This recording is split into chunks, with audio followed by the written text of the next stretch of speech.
I just realized I'm muted. My bad, guys. My bad, my bad. My bad. We're going to 7-Eleven today? Oh, look at that. Hold up. Yeah, sorry the last few streams have been kind of unannounced. I do apologize for that. One sec. Ellie, no shot you want to go out. I literally went out for like 10 minutes and you started crying. And all of a sudden, when I'm live, you want to like leave the room. Make that make sense. Make that make sense, Ellie. Chat 697 is halfway if you cut out side content? Oh, really? Okay, that's hype. Hell yes. Sign me the fuck up. Alright, let me fix my audio and then we'll start. Oh, you guys hear audio. I don't hear audio. Hold up.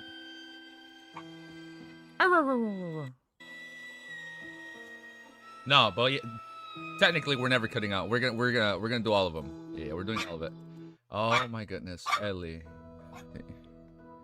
Ellie, make that make sense. How do you get sad when I leave, and then when I want you to hang out with me in a room, you start barking at me? Make that make sense.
One sec, I took a flea off Ellie. Let me throw this away. No, yeah, she's good. No, she's on her period, so she's so like moody, you know? Like if I leave, she's sad, and then when I'm here, she'll do that. All right, hold up. I took a flea off her. Let me go throw it away. I'll be right back. I don't want this in the room. One sec.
Sorry, I don't know if we're still overlapping or not. Yeah, my bad. I saw he was live earlier, so I don't know if he was gonna finish in a bit or not. So I do apologize ahead of time for that. All right. See how much we can read today. We got about 4 hours, give or take. We have about 4 hours.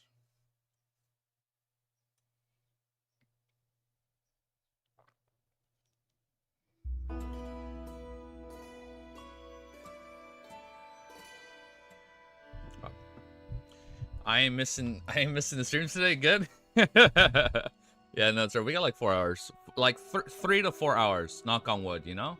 Half glass, half full, but we can knock out 3 to 4 hours.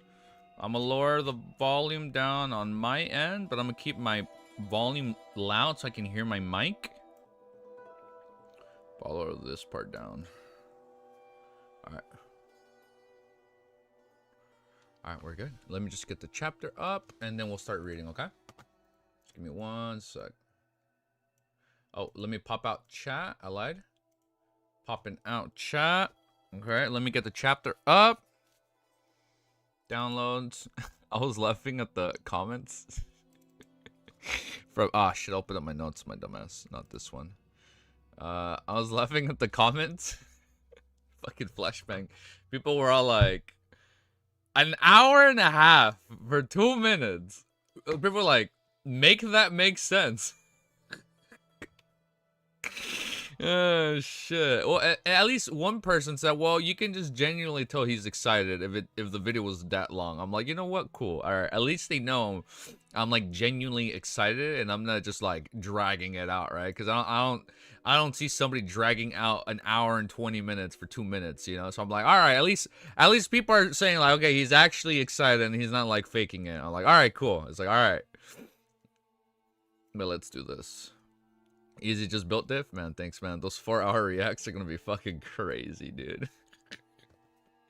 Now, hopefully it's not 4 hours. Unless we want it to be 4 hours and it'll be fun, but when we get there, we'll get there. We'll see how that goes. We'll see how that goes when we get there. Alright, but for now, more Lord of Mishuish. Okay, got this ready. Perfect. Alright. Zero stalling. We're gonna jump straight into it. Chapter 692. It's called Suspect. And hopefully we take the lead again. I know. We fell behind, guys. We're going to put 60x multiplier in the first episode. If we... After turning a 2-minute react into an hour and 20? I don't know, man. We'll find out. So, if you guys haven't watched it, make sure to check out our official trailer 4 react. There was a lot of news yesterday. So, it ended up becoming an hour and 20 minutes of react. 20 chapters a day, please? I'm not sure. We'll find out. We'll see how far we get there. But chapter 692 is called Suspect. So if you like what you're going to see, make sure you like, comment, subscribe. Thank you to everybody that's been being a member recently. Sorry, hold up. That didn't make sense. Thank you for everybody that has signed up recently to become a member. I think we're at 27, 28. We're really close. I think once we're like at between, I'll double check, but when we're between 30 to 32, we'll be able to add another custom emote. So then that brings us a total to 2 new custom emotes. And one is definitely going to be clown makeup. I have 9 days now to perfect the clown makeup, so I've been watching. I'm not gonna lie, I've been watching clown makeup tutorials. You know, I've even been looking up scary clown makeup tutorials. Thank you, Richie boy. It's a learning experience. I'm like, okay, now I just gotta go buy the makeup and it'll be pretty sick, dude. So we'll see how it turns out. But for now, Lord of Mysteries, Volume 3, Traveler, and we will be hopefully done within the week. I'm pretty sure we'll be done within the week. I'm pretty sure. 1 minute 35, copy paste. All right, zero stalling. We're gonna jump straight into it, okay, guys? Seeing everyone on the Golden Dream aim their sights at Anderson, Climb took a step forward and said to the Nits, his side facing him, "Bring me to the captain's cabin." All right, all right. The Nits retracted his gaze and glared, aimed at Anderson Hood. Prioritize captain's rescue, prioritize captain rescue. He kept repeating it to himself. The Golden Dream first released a dinghy before lowering a gangway, allowing Klein to easily step onto the deck without using a charm. Around 40 chaps left in Volume 1. Shit, dude, we're so close. Anderson followed by his side, completely ignoring the glares of the Golden Dream's crew. With a smile, he strode forward as he looked around, treating it as his own home. His mental fortitude is truly remarkable. Yes, even after offending a demigod where he was forced to apologize in public and accept a mission, he was able to laugh at himself and enjoy a meal. Klein sighed inwardly as he walked towards the third mate, Jodson and company. "Hello, Mr. Sparrow. I'm the ship's first mate, Brew Walls." A 1.8 meter tall man with a monocle politely bowed. A monocle. Maybe that's like Amon's parasite. The pirate Gourmand, who's worth 6,200 pounds. The bounties of Vice Admiral Iceberg's pirate crew are clearly lower than Admirals of the Stars. They live up to being treasure hunters who happen to be part-time pirates. They're treasure hunters who are part-time pirates. Klein greeted him using Gurman's style of politeness. "Hello, everyone. I've heard about you." "Huh, it's my honor. I'm only a treasure hunter who dreams of being an artisan, but I ended up having a gourmet." Brewall said in a self-deprecating manner. He pointed to the man beside him and said, "Our second mate, Singer Orpheus." Yo, what's up, guys? I know. I'm kind of excited to see where this molecule goes. Bounty of 5,500 pounds. The Beyonders of the Golden Dream all have odd nicknames. I didn't know that they were the subordinates of Pirate Admiral. I would have definitely believed them to be a traveling crew who sing and enjoy good food while holding bonfires as they seek out legendary treasure. It's truly a beautiful life. Klein cast his gaze on Orpheus and nodded. The singer had been sculpted outline and a head of resplendent blonde hair. He said with a sad smile, "Actually, I'm only praising the sun, but now my sun has disappeared." Who praised the sun? I understood that reference. Klein nearly felt goosebumps all over him. Tisk, as expected of someone from Intis. He speaks like he's singing. What a pity. I grew up a Sigir in Lemberg and didn't pick up this ability. Anderson said with a chuckle. It wasn't clear if he was praising or degrading Orpheus.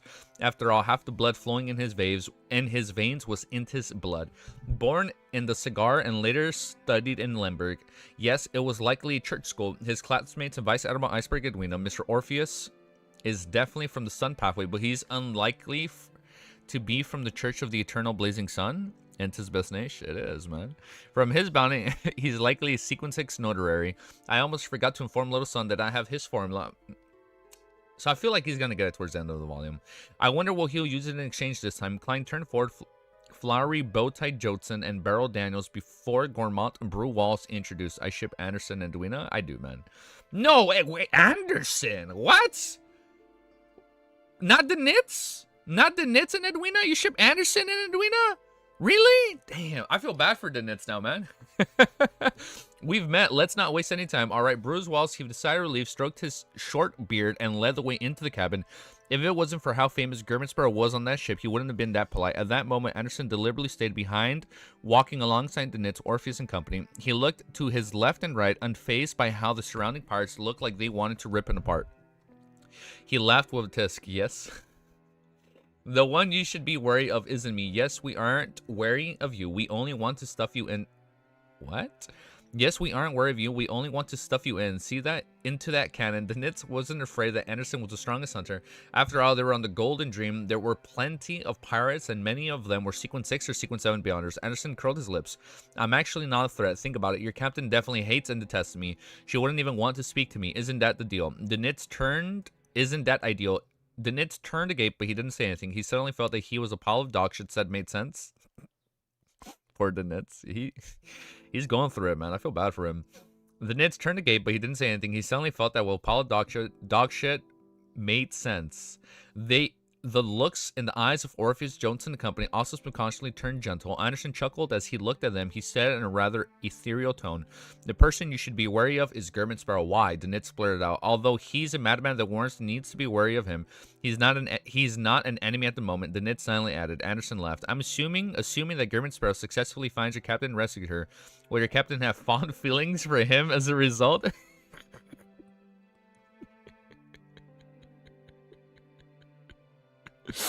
And his background is especially mysterious. Wait. Besides, he looks pretty good. He has the cold and aloof aesthetic and is strong. He's at the level of a pirate admiral, and his background is especially mysterious. He's completely compatible. How is it possible? The Knits wished to retort, but he was momentarily lost for words. He felt increasingly more convinced that things weren't right. If Anderson and Edwina were a thing, Anderson would provoke the Knits to death. Technically, he provoked the whole crew. So there might be more to it. Orpheus and company had their expressions collapse bit by bit. They looked at Germansparrow back with a newfound sense of wariness. Anderson.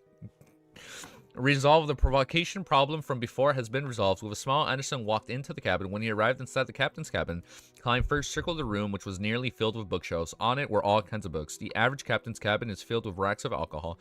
He silently mumbled before walking straight to the desk by the window. According to Knit's description, Edwina had vanished during his research. Therefore, finding the traces of her research was Klein's goal. After he gathered enough information, he would head above the gray fog to divine the matter.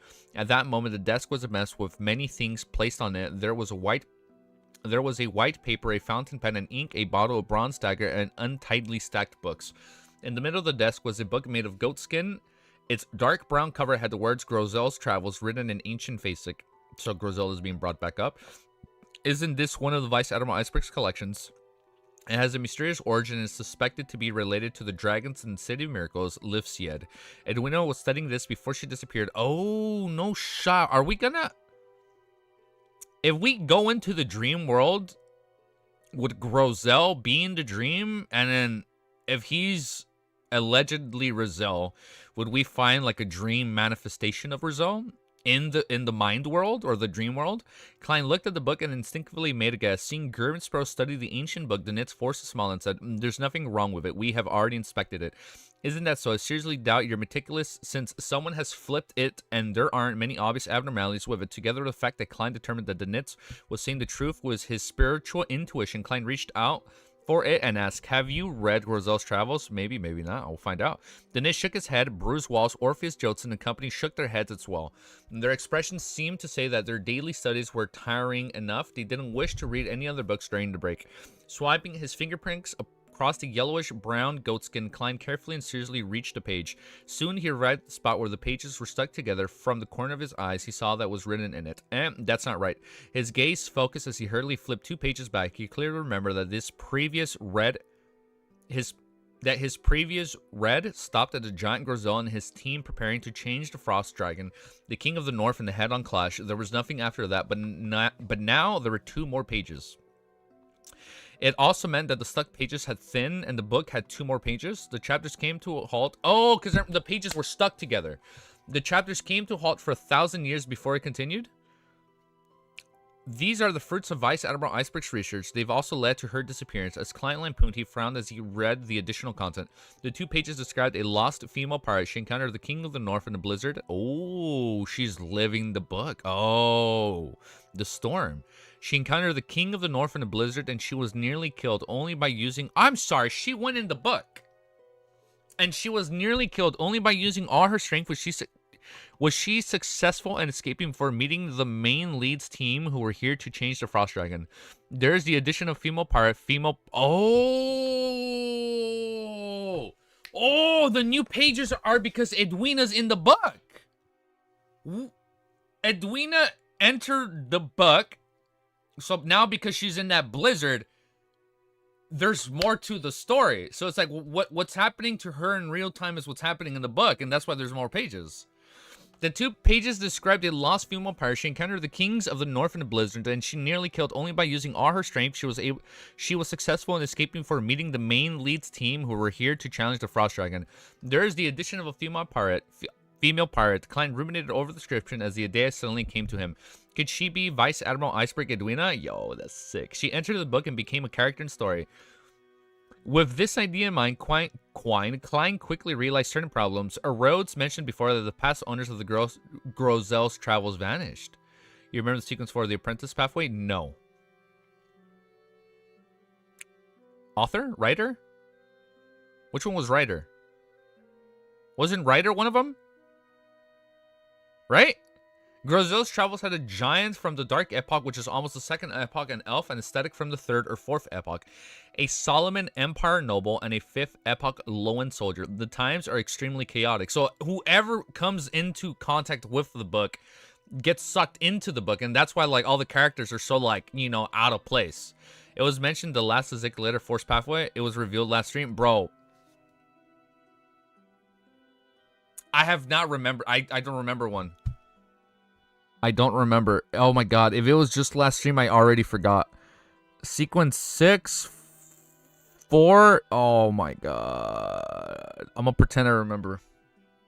We'll update. Grozel's Travels is a... Grozel's Travels is a giant... Well, I just read this.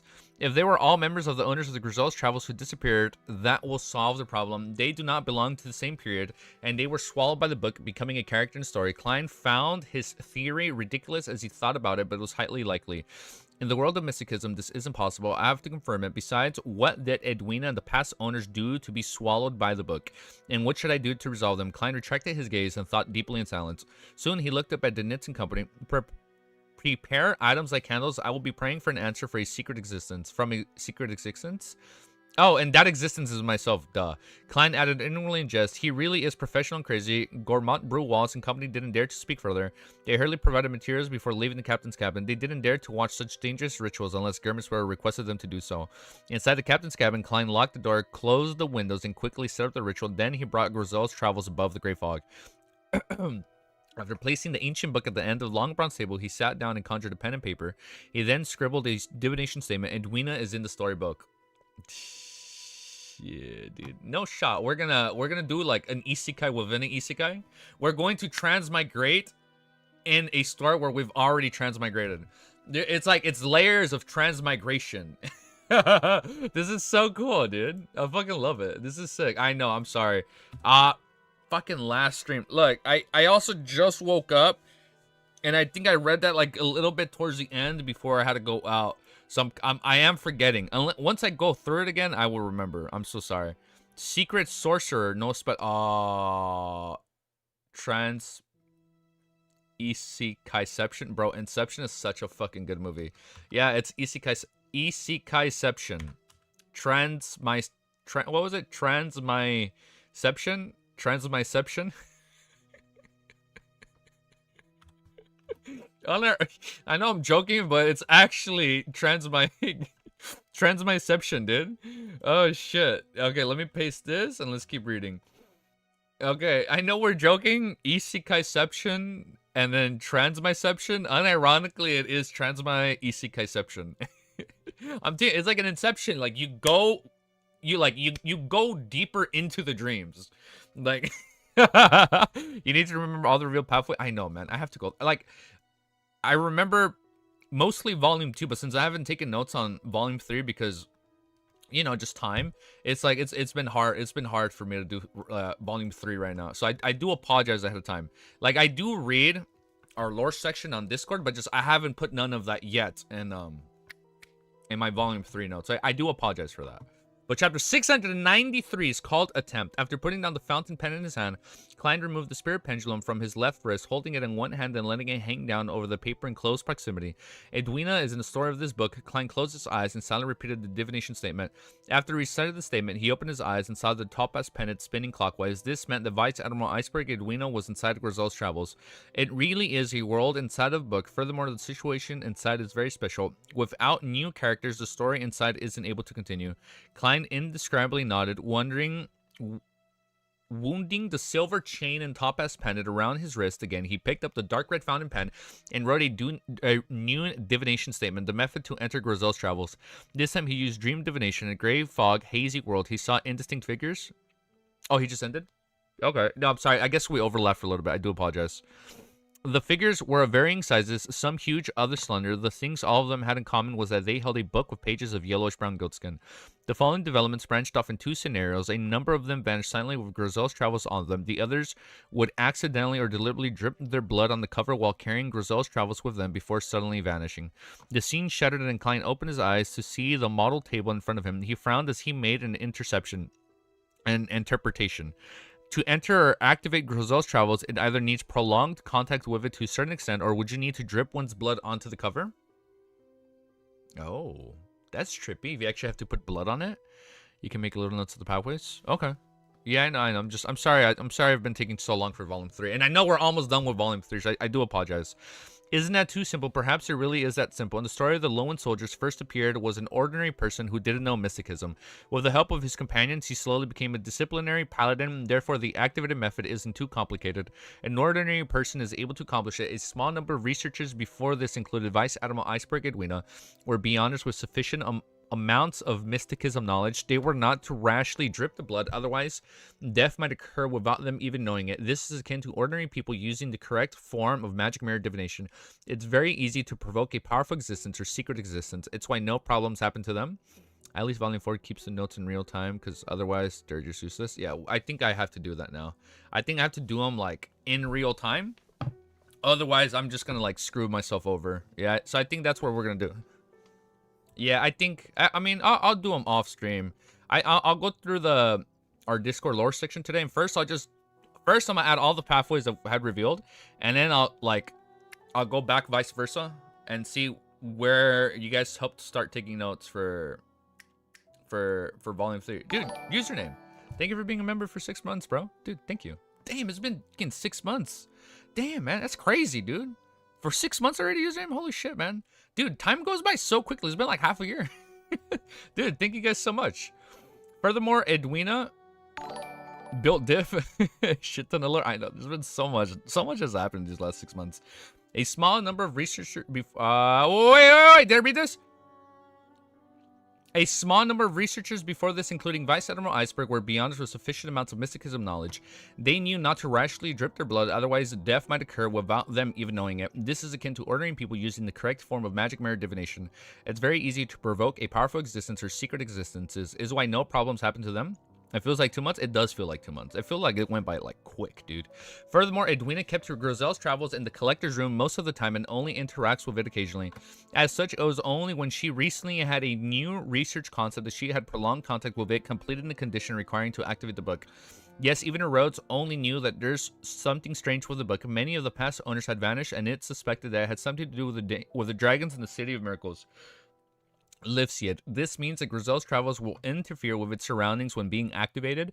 Therefore, most of the collectors in the past do not know of its problem and had no thoughts of studying it.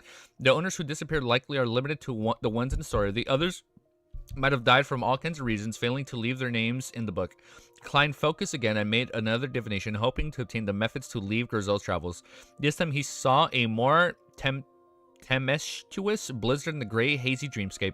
He saw a gigantic figure at the top of an ice peak. It was a translucent dragon who remained nearly 5 meters tall, 15 feet, while standing on all fours. It resembled a lizard cousin and had an ugly face with an eerie blue eyes. It had a thick, powerful tail and a pair of gigantic wings covered in a skin membrane on its back. It seemed to bloat out of the sky simply by spreading its wings. Its scales resembled the ice crystals that swirled with a crystalline glow.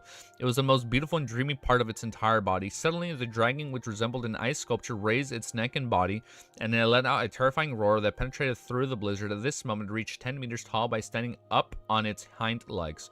King of the North, that frost dragon, Klein left the dream and tapped the armrest of the high back chair.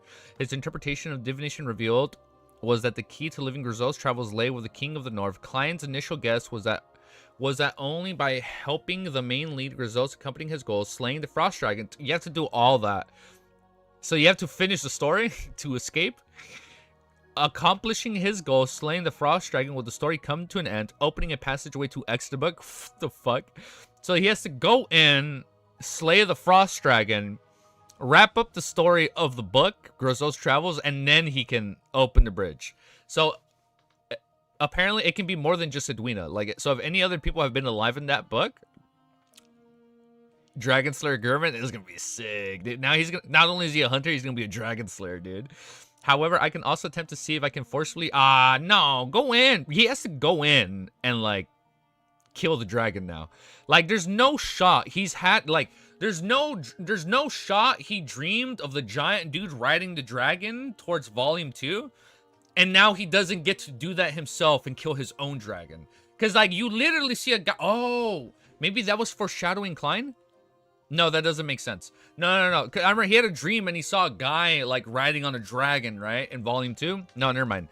Klein's initial guess was that only by... I read this. However, I can also attempt to see if I can forcibly break open the barrier between the world in the book and the real world. Klein reigned, not riding, killing. Well, yeah, like... No, I meant, like... No, I don't mean he's going to be a dragon rider. No. He's going to be the dragon slayer. However, I can also attempt to see if I can forcibly break open the... I find that a very interesting parallel. I find that kind of funny. Like, you see the guy riding a dragon, and now he's going to be the one killing the dragon. Well, I know it's not the same dragon, but like a dragon. I can also attempt to see if I can forcibly break open a barrier between the world and the book and the real world. Klein relied on his rich experience to quickly come up with an attempt. He first picked up the Black Emperor card, which was facing down, and he infused it into his spare body. Suddenly, Klein's body was covered in black full-body armor. On his head was a heavy crown as his aura became majestic and dignified. It exuded an awe-inspiring vibe. Following that, he stirred the powers of the mysterious space above the gray fog to the limit, making them surge over like a tidal wave. Upon seeing the scenes, Klein didn't hesitate to summon the Sea God Scepter from the Jung Pile before he infused it with his spirituality within. The blue gems on the end of the bone scepter lit up one after another, emitting blinding luster. Majestic aura, the most majestic of majestic. Countless silver bolts of lightning surfaced as they zapped about the Grand Palace as though they were forming a sea of lightning. He didn't trust most of the people on the Golden Dream, and he also felt way of the strongest hunter, Anderson. His attempt to divine if it was dangerous to enter the book to rescue Edwina was met with failure. He's aura forming. Klein thought deeply for a moment before returning to the real world. Then he unhurriedly brought back Grizel's travels and removed the traces on the ritual. Looking out the window and impending dusk, he walked to the captain's cabin door, unlocked the door, and opened it.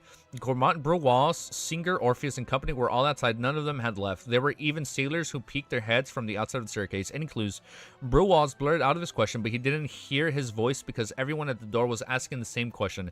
Klein swept his gaze and nodded. Instantly, he heard the sighs of relief, and he saw that all kinds of happy and excited expressions. If I were to vanish one day, who would act like that? Klein focused his thoughts and said to the Nits, What do you mean, dude? Benson and Melissa. With that, he turned to walk to the desk. All right, the Nits hurriedly followed and familiarly locked the door. And also everybody in the Terror Club. Is there anything you need from me? He hurriedly asked. He looked as though he could already see his captain being rescued through his artwork. Klein stood by the desk and solemnly said, What happens next will be very dangerous. Very dangerous. The Nits instinctively gritted his teeth. You might vanish or even die immediately. Klein told the worst possible outcome. Seeing how serious the madman German Sparrow was, the Nits instantly understood the gravity of the situation. His heart sank and he subconsciously became frantic. What does this have to do with rescuing Captain? It's directly related. Klein answered insistently. The Nit's expression twisted as he fell silent for 2 seconds. What will happen if nothing is done? Your captain might be left here forever, or she might die in the next second. Klein said truthfully. The Nits turned to gape as he closed his mouth in silence. His eyes turned adrift for a few seconds before they focused back on German Sparrow's face. Gritting his teeth, he said, Let's begin. Dog shit, he softly cursed himself. Klein picked up the pen and paper on the table, scribbled a note, and folded it into a square before handing it to the Nits. I feel like the music hasn't even been picked up. Put it in your pocket. Read it after you enter. Enter, the Nits asked, puzzled and clueless. Zik the goat? Zik would come? He would. Zik, Benson, Melissa, and like all the other Terror Club members, right? Put it in your pocket. Read it after you enter. Enter, the Nits asked, puzzled and clueless. As he spoke, he automatically took the paper slip and stuffed it into his trouser pockets. Klein didn't reply as he pointed at Grizel's travels. Smear some of your blood on the book's cover. This, as the Nits made a vague guess, he picked up the bronze dagger beside him and nodded heavily. All right. Good use of emojis. Wait, did I skip something in this chapter? No shot.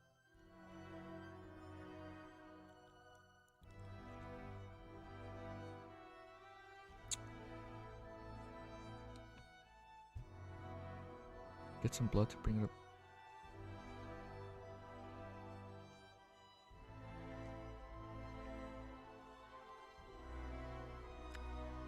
Maybe I skipped a page? I think I skipped a page. Look, let me write down my timestamp. 24 minutes? I read that in 11 minutes. No shot, I read that in 11 minutes. The Nits used the subject. I think I did skip a page. I think I did skip a page because I read that in 11 minutes.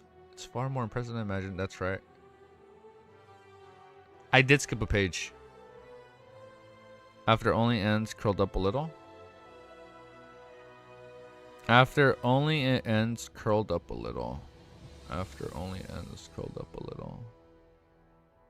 Shit, I can't find it.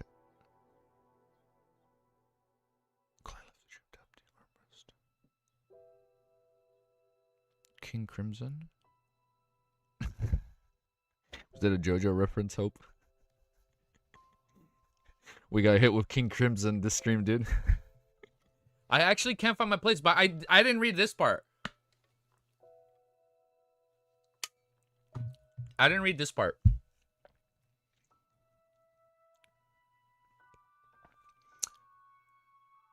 Everything is a JoJo reference. Yeah, speaking of King Crimson, we skipped the damn page. It was after he used the Sea God Scepter. I didn't read this part. Thunder resonating above the great fog, and the distance is thick. We read this part. Right here where it talks about the book. Blinding light enveloped the entire palace for a full 20 seconds. After everything was over, Klein looked at the target and discovered the model table was in shambles. As for the dark brown leather book, it was completely unharmed. Only its ends curled up a little. How long is it? Was going to be like 3 to 4 hours. Hopefully, knock on wood. Everything Arrington's already climbed at the target again, discovered the model tables in shambles. Wait, it's far more impressive than I imagined. That's right. How can an item which can create a whole new world be so simple? I would have made a loss buying it for 8,000 pounds back then. It can be used as a shield. It can definitely defend against attacks from saints. It's that sturdy. The only problem is it's tiny size. I won't be able to shield much. Klein thought raised as the bronze table was quickly restored to normal. I'm sorry. If he keeps the bug, is he gonna be using it to like block attacks? That'd be funny. That'd actually be fucking funny, dude, if he uses it for that.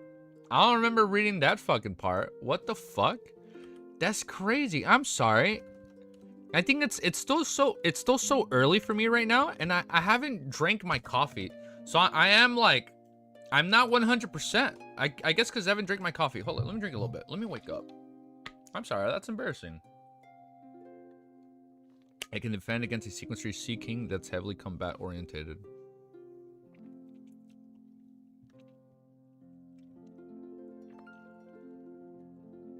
Fucking shit, I'm losing my place. Was it that part? Oh, well, like, oh, we were just confirming how strong it is. No, it's okay, Romero. No, it wasn't a spoiler. He said, like, it can protect against the Saint's attack. No, it's okay. Okay. I'm sorry I lost my place. There are more after you didn't read. There's more after that you didn't read. Oh my god, I haven't drank my coffee. I haven't drank my coffee. You can tell I'm still sleepy. Klein sees artifact shield. Tried to guess it's great. It has to be sequence 1, dude. No, it has to be sequence 0. Like, if you can just suck people into a world, like, it has to be either 1 or 0. 1 or 0. Yeah. Well, we're going to keep reading because I don't know where I got lost in that place and I can't find it. My tunnel vision is way too janky right now, so I do apologize for that. But yes, not sequence grade. Did I say sequence? My bad. It's either grade 0 or grade 1. That's how you know I'm still a little sleepy. It's either grade 0 or grade 1. No, it wouldn't be 0. But the fact that you can suck them into like a whole own like entire book world, maybe it would be 0. It's probably it's a high 1, low 0. It's a high 1, low 0. That's probably what it is. But no, we're just gonna go straight into the next chapter, because I do feel bad, and I do feel weird when I reread something. We're just gonna keep reading. Keep going until the part where he says he is wary of people in the Golden Dawn. I fucking read that right now. He didn't trust most of the people in the Golden Dream. Wait, he didn't trust. Wait. Let's try this again. I'm so sorry. This is like the most scuffed chapter ever, man. I apologize. No, I'm not saying the chapter scuffed. This is my most scuffed attempt at reading a chapter since I started, because I don't know how I got lost. He didn't trust most of the people in the Golden Dream. He also felt wary of the strongest hunter, Anderson. He attempted to divine it was dangerous to enter the book to rescue Edwina. Was met with failure. Klein thought deeply for a moment before returning to Weird World. Then he unhurriedly brought back Grizel's travels and removed the traces of the ritual. Looking out the window in the painting dusk, he walked to the captain's cabin, unlocked the door, and opened it. Oh, I read this part. Any clues? Okay. That was weird. I apologize for that. But chapter 694 is called Burn Upon Chanting. The Nitz held the dagger in silence across the back of his left palm, but he hesitated, preventing him from using much strength. He looked up and forced a smile.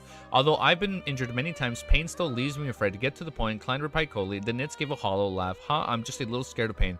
Just as he said that, he exerted strength with his right hand, slicing open a wound on the back of his hand with the bronze knife. The words he had said was apparently to divert his attention so that he could recoil with the idea of pain. What? No, that's where this chapter starts. 2 paragraphs before. I actually don't like it on mine. I'm reading it like on an EPUB. So when I adjust the size myself, it doesn't go by paragraphs. It's split by like each sentence is its own line. So I can't really like tell whatever. I know. I'm sorry, Asen. I'll go back and reread it off stream just to see like just to fully grasp that. I do apologize. I'm sorry. I'm sorry that happened.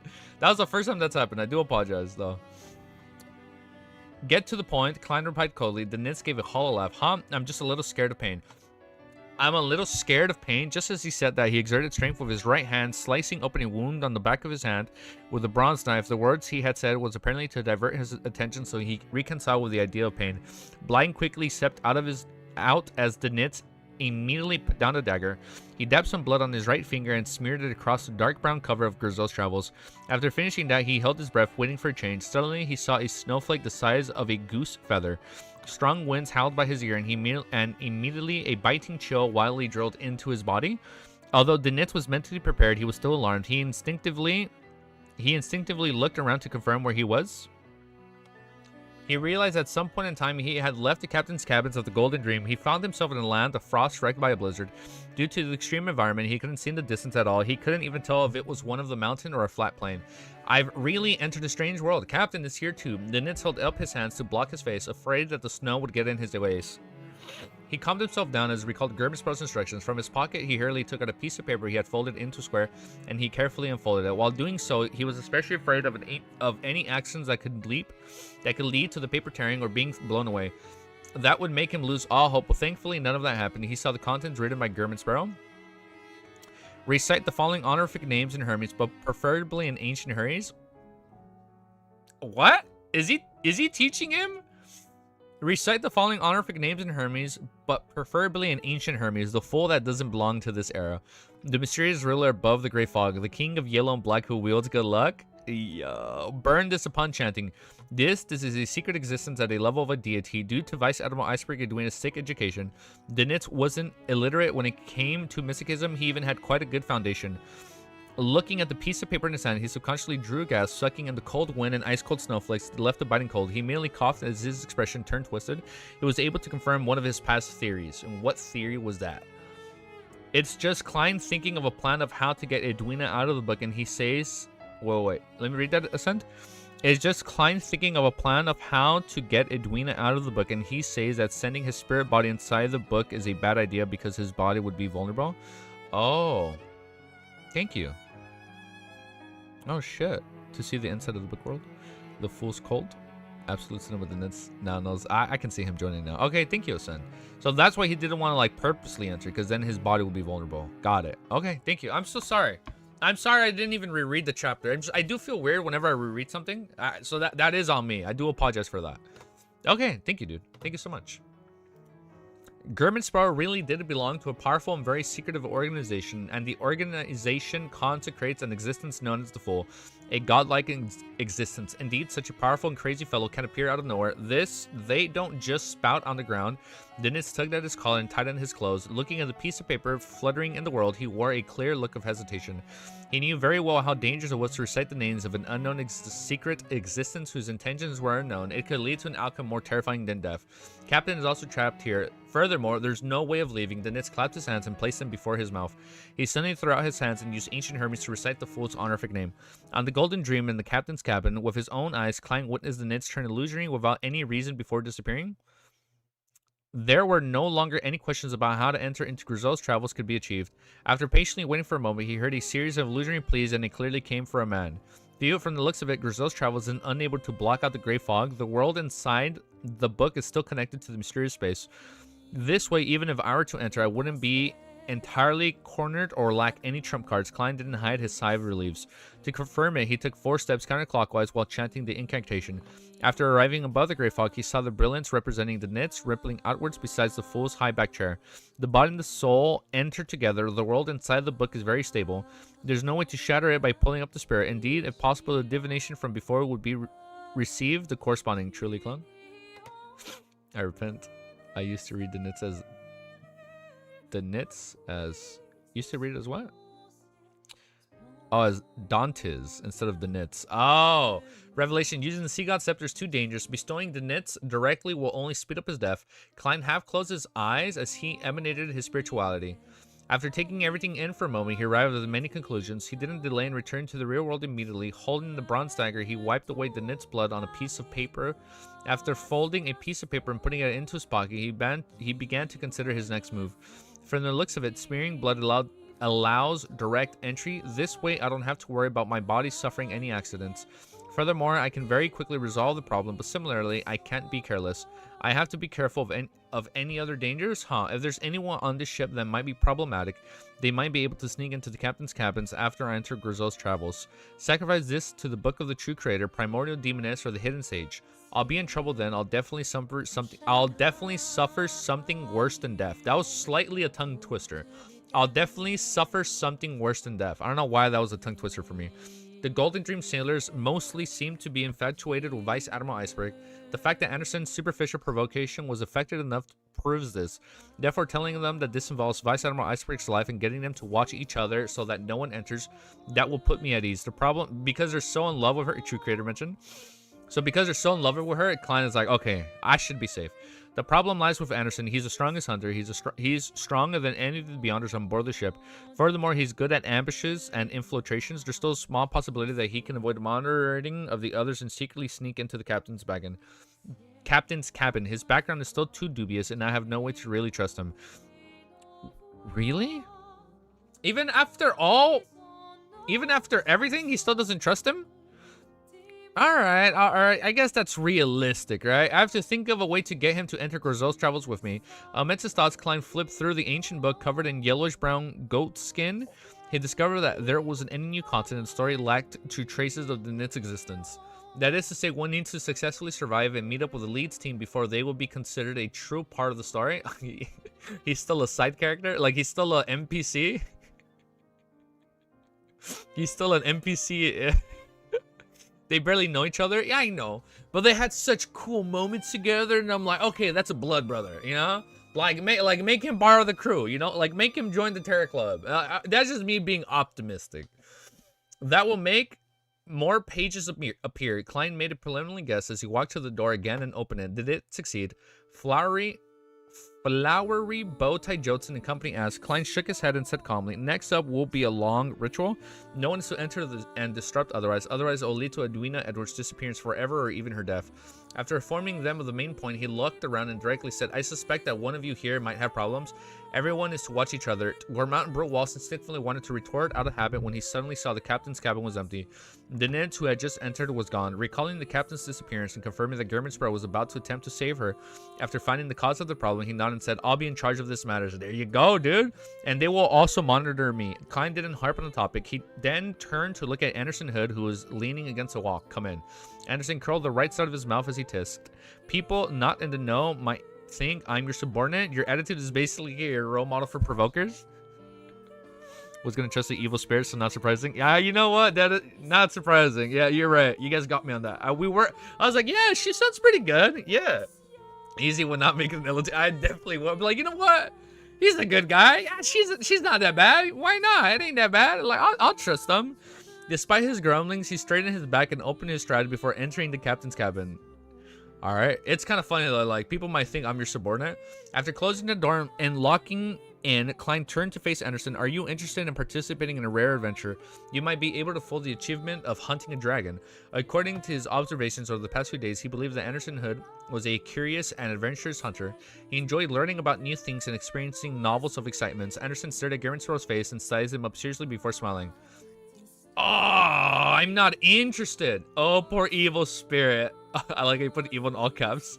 They killed thousands of people with her corpses still in the view. Let's release him. Hey, it's been like 1,000 years, you know? Like, there has to be some repentance with the evil spirit, you know?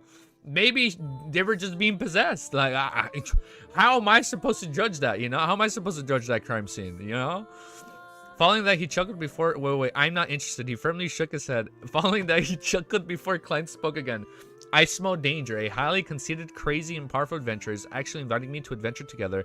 What does this imply? It means that it's extremely troublesome and dangerous. I thought you would be interested. This is different from how you usually act. You really can rein yourself in and let go of yourself, huh? I'll try another threat. If it doesn't work, I'll throw this fellow on a deserted island and let the golden dream sail off. What the fuck? We'll pick him up later. Okay, we'll pick him up later. As a hunter, survival of a deserted island shouldn't be difficult for him. Klein quickly made up his mind and cast his gaze and immediately turned cold. He looked at Anderson and said, I will not permit having latent risks around myself. Anderson was stunned for a second before he quickly smiled. Huh? It was just a joke, bro. Chill. I'm very interested in the title of Dragon Hunter. Like, all right. You changed your mind way too quickly. If you had insisted a little longer, you could have enjoyed the feeling of being abandoned. Klein nodded, walked back to the desk, and said to Anderson Hood, who had flown behind him, smear your blood on the book cover. There's no need for too much. Smear it. Anderson scrutinized Grizel's travels out of curiosity before surveying the area. Edwina's disappeared is related to it. Same for that failure of a hunter's...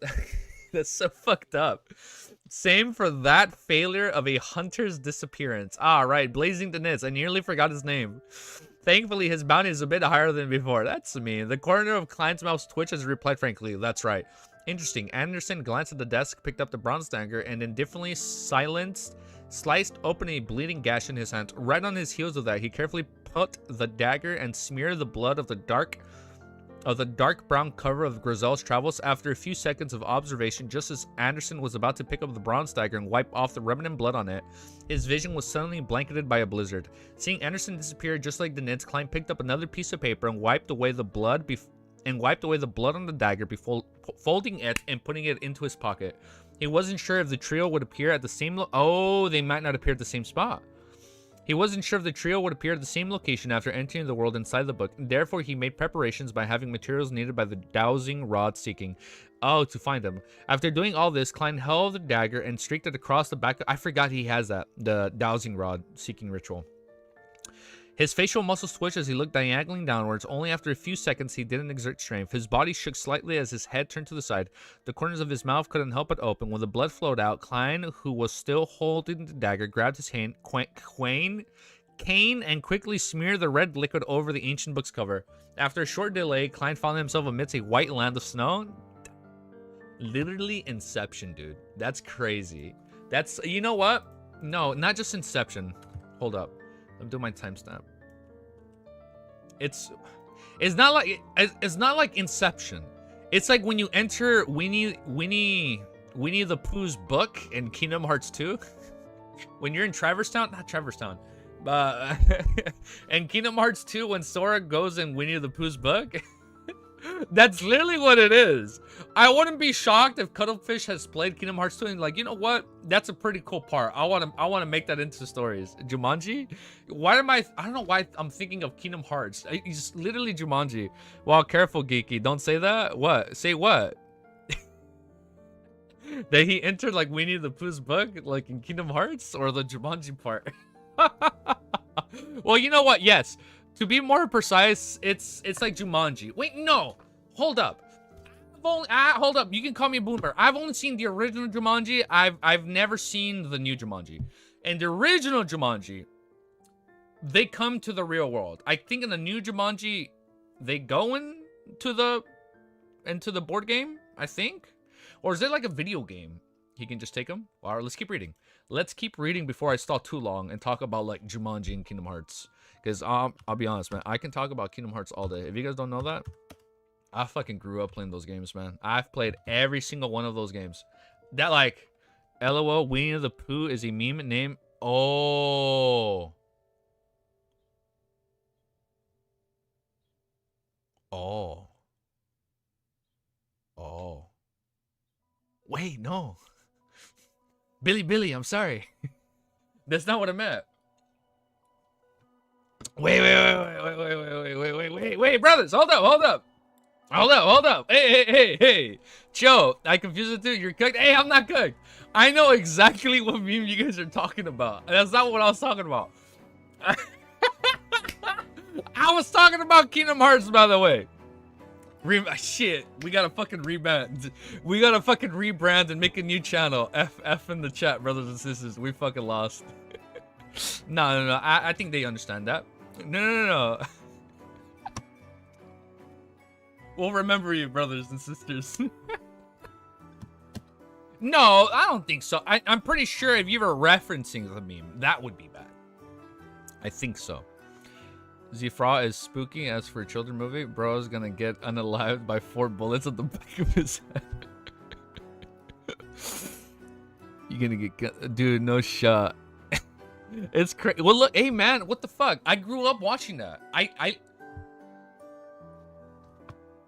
Like, I'm not even gonna lie. I'm pretty sure I still have one of its toys. I won't show it on stream now for obvious reasons. No, you won't? Hey, thank you, brother. Thank you for backing me up. Hey, so this is... I'm talking... Like, look, this is how we're gonna, like, this is how we're gonna get uncooked. Look, the homie came through and he said I won't. I assume he watched me from Billy. I assume he's a brother, you know? So I believe him. He said it, we're chill.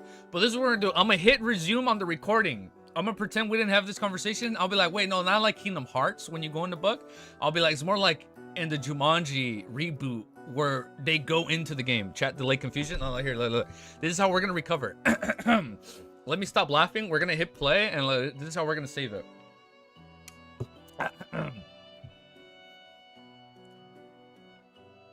Wait, so it's not exactly like in Kingdom Hearts, right? It's more like in Jumanji, right? It's kind of like how in Jumanji, well, not in the old Jumanji, in the new Jumanji, where they go into the board game. Got it. Chapter 695 is called Stark Contrast. Gales with icy fragments and goose feather. Are we recording? Yes, we are recording. Gales with icy fragments and goose feather-sized snowflakes blasted at Klein's face repeatedly. As he surveyed his surroundings, he couldn't help but tense up. He bent over slightly as he trembled. How could he? Nearly cursed as he confirmed that he was in a land of ice and snow, which was extremely low visibility. He originally imagined the most coldness of Backland's winter was terrifying, but he now knew the absolute low temperatures and strong winds that were as sharp as blades. Are you in the lawyer pathway? He originally imagined the most coldness of Backland's winter was terrifying, but now he knew the absolute low temperatures and strong winds that were as sharp as blades. I updated this part, right? Yes. Low blades as deadly combination. Even though he had worn an additional sweater ahead of time and his coat was thick and long, he still couldn't withstand the chill. He didn't wear sun brooch because the heat generated from this was psychological. Oh, it's a psychological. Yeah, I forget about that. It doesn't like physically like make you hot. It's just psychological. It could be used to resist the influence of the intense chill for a short period of time, preventing his body from turning numb. But faced with an everlasting icy environment, it was equivalent to suicide. Heat at the psychological level made one's pores open up as it was in summer. It would peel off the final layer of defense against the low temperatures, and it would even proactively welcome it. Ugh. No, I know. I saw that. No, I've been reading up on it, Milosh. I know. I was going to play the new event quest today, at least for the Palico. It's like a new Palico skin, so I was going to do that. I was going to do it off stream. Therefore, climbed through the mystical item above the Grey Fog. He planned. I know. When Title Update 2 comes out for Monster Hunter Wilds, I was going to play that like all day. So we'll probably stream that. I know it won't be the usual LOTM, but we'll probably do that. Oh, wait, no. On the 26th? Oh, wait, okay, it's 2 days before. Okay, thank God. Therefore, climbed through the mystical item above the Grey Fog. He planned on using it only on certain special occasions. He couldn't afford to delay while in such harsh environments. After preliminary observation of his surroundings, he merely burned the blood and bronze dagger and stuffed it into his pocket. Following that, Klein took out the adventurer's harmonica and blew it into it. For the messenger, amidst the howling winds, he failed to discover the appearance of Messenger Teneker or Renette. Through the spirit vision he activated. Instead, the place isn't connected to the spirit world, or it should be said that this place has a unique spirit world for itself. From the looks of it, praying to the sea god would be useless. Only charms that point to the mysterious space above the Grey Fog would tear through the barrier. Renette. Oh, the trailer comes out? Oh, the trailer comes out. Oh, thank you. Thank you, Milosh. Okay, so the trailer comes out on the 26th. Yeah, all I know is update comes out at the end of the month, right? Hopefully it's not the same day as the Dunghua. So we'll see what happens. Here comes the problem. As a believer of the God of knowledge and wisdom, Edwina knows the true God's honorific name. Why didn't she seek his help, or did she try to no avail? Yes, not even deity with personality replied to their believers. Many a times, they seem to provide feedback based on certain laws. You probably can't find a second secret existence like me who takes on jobs like myself. Klein gave a self-deprecating laugh and made a preliminary judgment. Yeah, and no other secret existence does it like Klein. He then put away his harmonica, took out the paper slip with Nit's blood, and wrapped it at the end of his cane. The Nit's location. Klein softly said as he began using his dowsing rod seeking. Then, according to the outcome, he traversed across the thick snow, and he quickly tore through the frosty winds under the gloomy sky. From time to time, he would carry out a divination and adjust his bearings. After all, the Nits wouldn't wait in his original spot, and he would end up as an ice sculpture by doing so. About 10 minutes later, Klein discovered a scarlet flame. Phew. He exhaled before taking a few steps forward to identify his target. It was indeed the Nits. The famous pirate wore rather thin clothes. He wrapped his armrests around himself as he walked forward with a lost expression. However, he didn't seem to be that cold. This was because scarlet fire ravens were circling around him. They were boiling the snow and blocking out the winds, bringing about a spring-like warmth. In such times, Klein especially admired a pyromaniac. Although a magician had the same ability to summon flames, it was an offensive ability that couldn't be maintained. It could only be used for a split moment. So you can't use it to like heat yourself up. To rely on it to warm himself, he needed to constantly cast it, tiring himself out quickly. As for the flame controlling, independent on existing flaming or ignitable materials, both of them were extremely lacking in the world of ice. As you saw, and I thought he was going to be like really good for this icy world, but probably not. I was like, oh, just all his abilities are going to be helpful. As he saw the fire raven soaring in the air, Klein spread up his pace as he approached. The Nits jumped in fright when he sensed someone approaching. When he saw the newcomer he immediately heaved a sigh of relief. Then with an odd expression, he forced a smile. How there's no stars to be seen here. Getting lost is inevitable. Klein ignored what he said as he directly asked, have you burned it? I did. The Nits hurriedly nodded. He entered, his entire being infused with indescribable fear. Klein observed the Nits for a few seconds, and after consuming that, he wasn't lying, produced a polite smile of Germansprout. Remember, chanting his honorific name makes you his believer. The Nick's expression twisted as he forced a smile, which looked worse than crying. I don't want to change my faith. I have no intention of believing in an unknown existence of dubious origins. Dubious. He inwardly roared crazily, but he didn't say a word.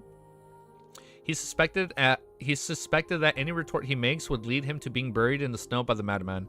Clang wore small that had hints of madness. He added with a calm tone, remember, keep it a secret. Once divulged, you and your captain will both die. What has this got to do with the captain? Dennis blurted out. Klein maintained his previous expression. He smiled at Nits. Guess. Damn, that's fucking cold-blooded, dude. The Nits gaped his mouth with a reason known. All he could do was give a hollow chuckle. Do I look like someone who can't keep secrets? Klein nodded as he took out a paper slip of Anderson's blood. He chuckled and said to the Nits, believe in him, serve him. Perhaps one day you will become a blessed like me. When the time comes, your name will spread across the fire seas. You will be in no way inferior to a pirate admiral. As he spoke, he planned on adding a gesture as a fool's believer, but sadly he realized that he didn't have such a gesture. All he could do was console himself. A secret organization needs to be secret. Doing all these kinds of superficial actions is meaningless. Mr. Hangman was right. Guess?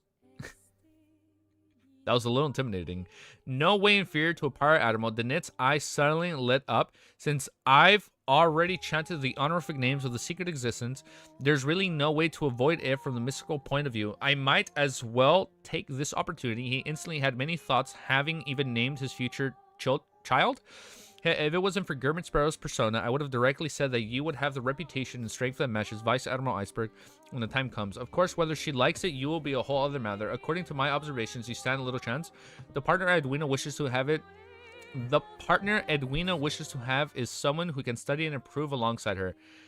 Someone who can discuss all kinds of knowledge. Klein mumbled as using dowsing rod seeking again. Anderson Hood's location. He came into. The Nits was first taken aback before he asked and surprised, like, shit, why is he here? Klein finished chanting a statement, releasing his cane, and determined the direction in which it fell. He then nodded and said, I'm worried if he stays outside, so you're also wary of Anderson Hood. The Nits couldn't hide a smile as he echoed, that's right, he is the kind of person who smiles on the surface but will stab you in the back once you turn around. His reputation of Foxy is terrible. There are no pirates that like him. He even deliberately tried to sully you, making us be wary of you to view you with animosity.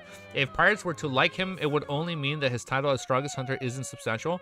I heard Anderson's provocations. Klein didn't reply. He picked up his cane and proceeded through the blizzard.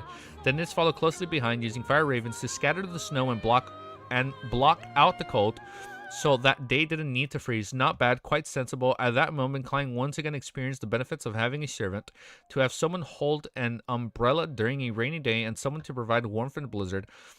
In the white vastness, the two appeared like black dots treading through the snow. They produced forward for nearly 20 minutes before arriving at the location when dowsing pointed to. He isn't here. The Nits surveyed the area and failed to find any traces of Anderson Hood. He didn't have any doubts about German Sparrow dowsing route seeking because he was the last person to find it. He was the last person to be found with it. Klein frowned as he activated his spirit vision and enhanced his spiritual perception. Suddenly, he sensed something. He probed forward with his cane, causing the snow in front of him to collapse. The collapse revealed a cave. Inside it were dark rocks that were reflecting the light of a fire. Klein crouched down and Edwina? Or Anderson. Klein crouched down in his vision. He discovered that the cave had extended into a narrow passage, and at the end of the passage was a bunch of glowing red rocks. Strange underground plants were slowly burning as Anderson Hood... Strange underground plants were slowly burning as Anderson Hood sat. Every time I see plants, now I'm thinking of Planter and like the mother tree, man. Ugh. Sat beside it, he was leisurely roasting an animal that resembled a rabbit. The fragrance of the fats and the warmth from it brought was emanated out, drilling into Klein's and Denit's noses. You guys are finally here. Want to give it a try? There's actually a strange rabbit around here that can live in such an ice and snow. Anderson bent down, looked towards the entrance as though he was greeting companions on a camping trip with him. Although he didn't say anything provocative, I really wished to beat him up. Klein entered the cave with a stoic expression. He came close to the fire and experienced the long-awaited bliss. The Nits followed in tow. He looked at the fire, which was roasting a rabbit, and then at the fire ravens beside him before silently dispelling them. How did you find this cave? The Nits asked in disgruntlement, unwilling to admit his inferiority, but his body betrayed him by leaning close to the fire. Nah, Edwina X. Anderson, that's crazy, dude. Dali X Dunn is the only ship that shall sail. It is. I believe that. What is your ship? Audrey X Klein, Edwina X Klein, or something else? I'll tell you right now. Here, after this page, I will tell you. I will tell you after this page. I will tell you. I will tell you. I'm gonna tell you right now after this page. You guys are finally here. Wait. Although he didn't say anything provocative, I really wish to beat him up. Klein entered the cave with a stoic expression. He came close to the fire and expended the long-awaited bliss. The Nits followed in tow. He looked at the fire, which was roasting a rabbit, and the fire ravens beside him before silently dispelling. How did you find this cave? The Nits asked in disgruntlement, unwilling to admit his inferiority, but his body betrayed him by leaning closer to the fire. Anderson turned the rabbit, which was impaled with his pitch black sword, as he shot the Nits a glance. First lesson of being a hunter: observe your surroundings, be familiar with surroundings, make use of your surroundings. The Nit's expression immediately froze. Anderson looked at German Sparrow and chuckled. It's a cave I blasted. He blasted the cave open? It's a cave I blasted open. How is it? It's not bad, right? I controlled my strength perfectly. As he spoke, he took a whiff of the air and said, how fragrant. The roasting seems to be done. Do you want to give it a try? Although I didn't bring any spices. There are rock salts here. It would just be a little astringent. Are you sure you can eat this? If it's a beyond creature, you might lose control with just one bite, the Nit said with a tisk. Anderson glanced at him. Second lessons of being a hunter: distinguish what can and cannot be eaten in the wilderness. He carefully reached out of his hand, pulled off a leg, and stuffed it into his mouth as he ate it with relish. Klein was just about to say something when he suddenly felt a wanton aura approach from afar. The suppressive feeling that came from a high-leveled creature appeared extremely real. It made the Nits tremble uncontrollably. The aura swept across them without noticing the strangeness of the cave beneath it. It quickly departed. King of the North, the title flashed across Klein's mind. You know what this is kind of reminding me of? I know I've only read 7 chapters, but it reminds me of the setup in the snowstorm and Shadow Slave. And then they like run into like all those crazy like creatures. It kind of reminds me of that first nightmare in Shadow Slave. I know I shouldn't. I know I can't comment on that because I've only read up until that point, but it kind of reminds me of that. It's pretty cool. All right, but let's keep reading. Whoa, wait. Let me quickly tell you guys my ships, my ideas that I think my ship sail. Yeah, these are. Let me just do my timestamp. Well, I'll timestamp this sucker ships. Talking about.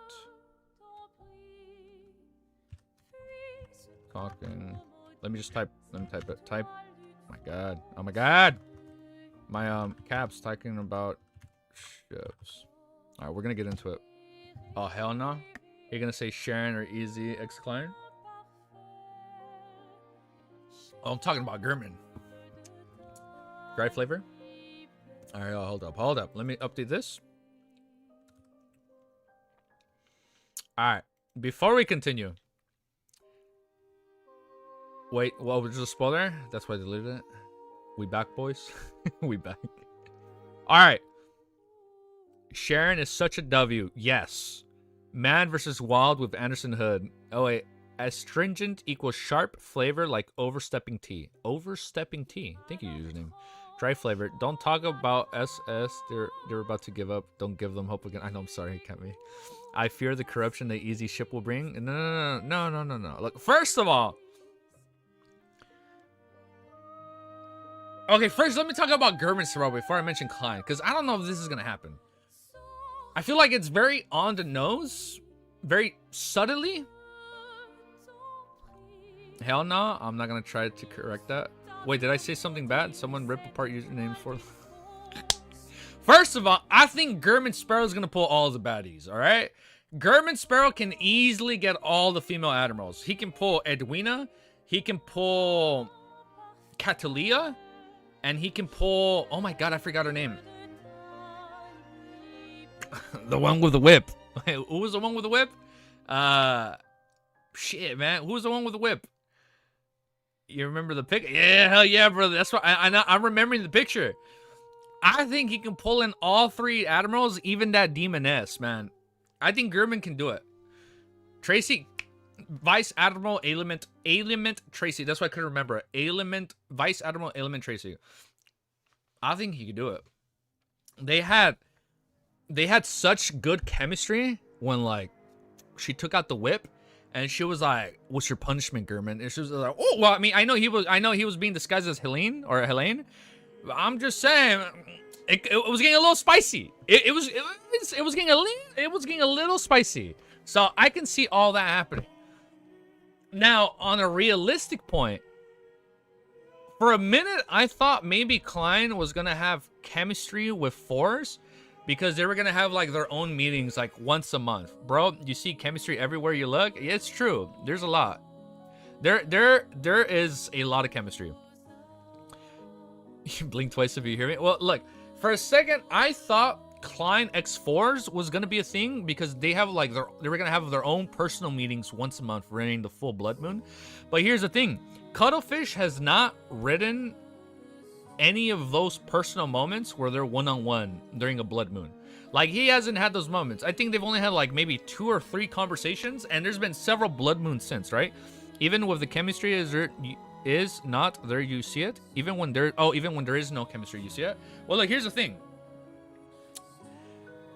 Because that's not likely to happen, I can maybe see 2 other people. One might, I don't know if one is weird. Maybe, I don't know.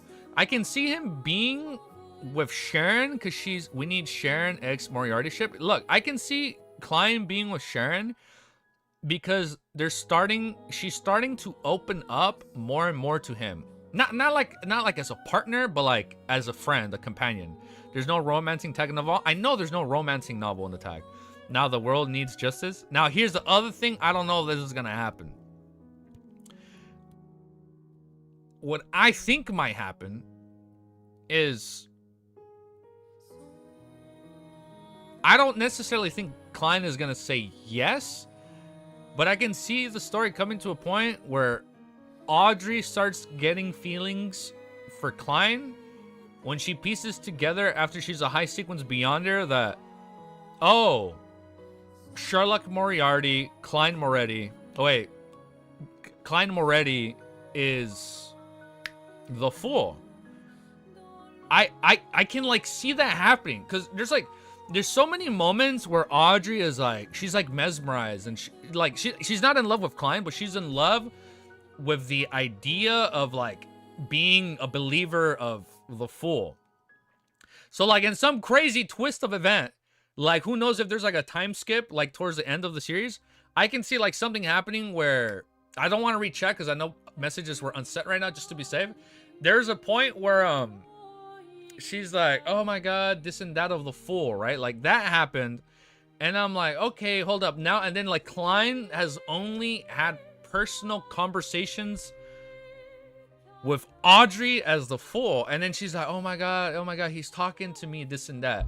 And like I can see that kind of happening where like at like once she hits like high sequence, like once she's a high sequence and she has like really good like deduction skills and whatnot, she can like actually see through the gray fog and not get the crazy true creator ravings.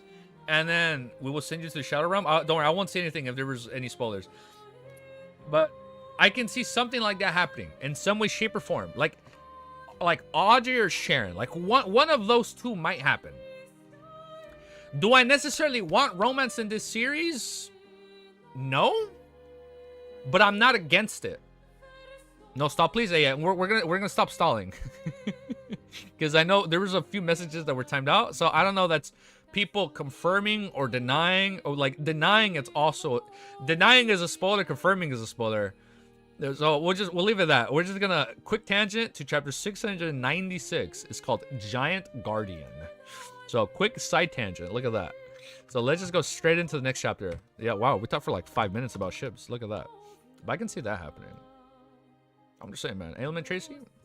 Too bad. Well, I don't mean bad as in like she was a bad character. I mean, she was pretty bad.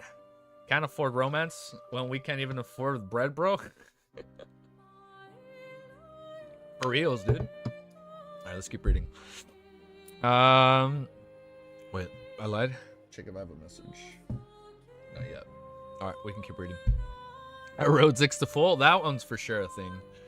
All right, next chapter, chapter 696, Giant Guardian. As the tyrannical aura flew past high in the sky, Anderson chewing came to a sudden halt. It was only when the entity was a distance away that he swallowed the remaining rabbit meat. He looked up at Gurmit Sparrow. That was the dragon you were talking about. Klein nodded solidly, confirming Anderson's guess. The corners of Anderson's mouth slowly curled up, revealing, and I need to reveal that. We'll make sure everything's updated. Yes, everything is updated. The corners of Anderson's mouth slowly curled up, revealing an expression as though he was at a loss on whether to laugh or cry. I thought you were talking about a mature or adolescent dragon. That one, the one that just flew past, I probably won't be able to become a dragon hunter. Dragon feces, perhaps? Oh, because it was huge. The tyrannical feeling that the King of the North exudes is indeed a little terrifying. Compared to the pieced-together monster which made his hair grow without restraining on the future, it's a lot stronger. Perhaps it's a sequence 4? At the level of a demigod? Nice. Nice. I just read that. I just realized that. 69. Nice. It's a new milestone. It's a new milestone. Klein calmly made a judgment without revealing any hints of panic or horror. He clearly remembered that Grizel's travels had clearly indicated that the female pirate had managed to succeed in escaping from the King of the North's attacks before meeting up with the team led by the main lead, Grizel. And Edwina Edwards clearly wasn't demigod. She was a sequence 5 of the reader pathway. Furthermore, sequence 5 of the reader pathway. Furthermore, she was suddenly swallowed by the book. Certain mystical items and sealed artifacts that she didn't permanently keep on her person was left in the captain's cabin. The tools she had were useful to her were probably limited to 1 or 2. Under such a situation, she was able to defend against the King of the North and survive, having just advanced to having adjusted to his inventory. Klein believed that it wouldn't phase him too much. Furthermore, he was still connected to the Great Fog. He could use the Sea God Scepter to produce a response. No way he's going to kill a dragon. This was also why Klein dared to enter directly after confirming that the Nitz was in an ordinary state during the prayer.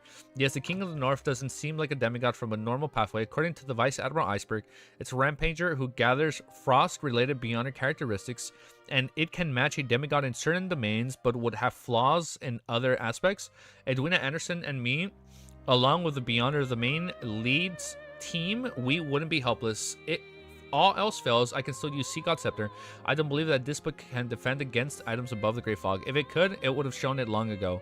Standing beside the fire, Klein looked. I guess that's a good deduction.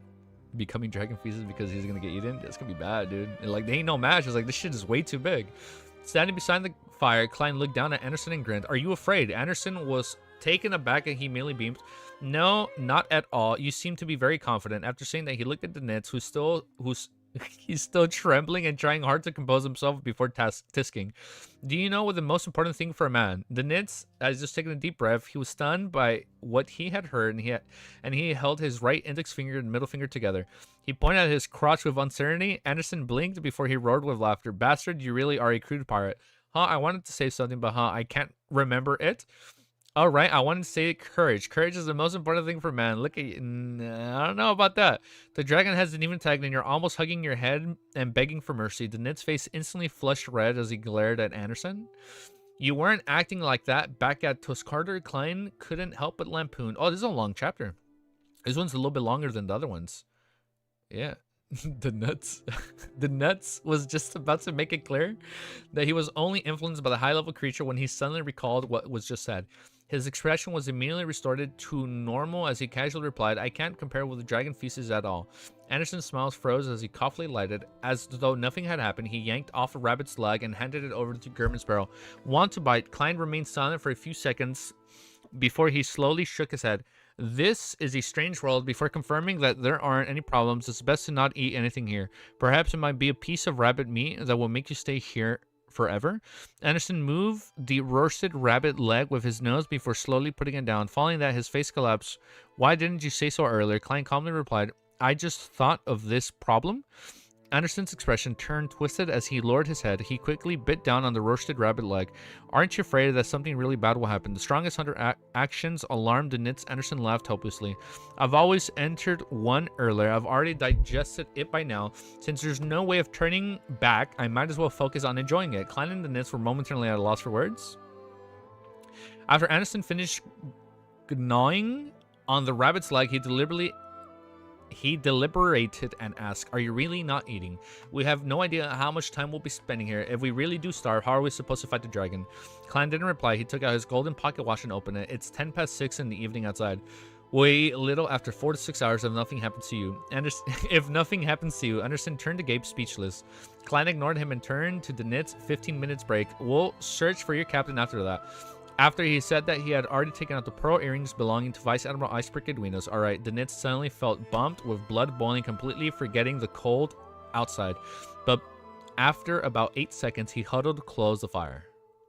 Let me change the music since it looks like we're changing previews. Hold up, let me see if I can find it. Hold up, bear with me. Bear with me.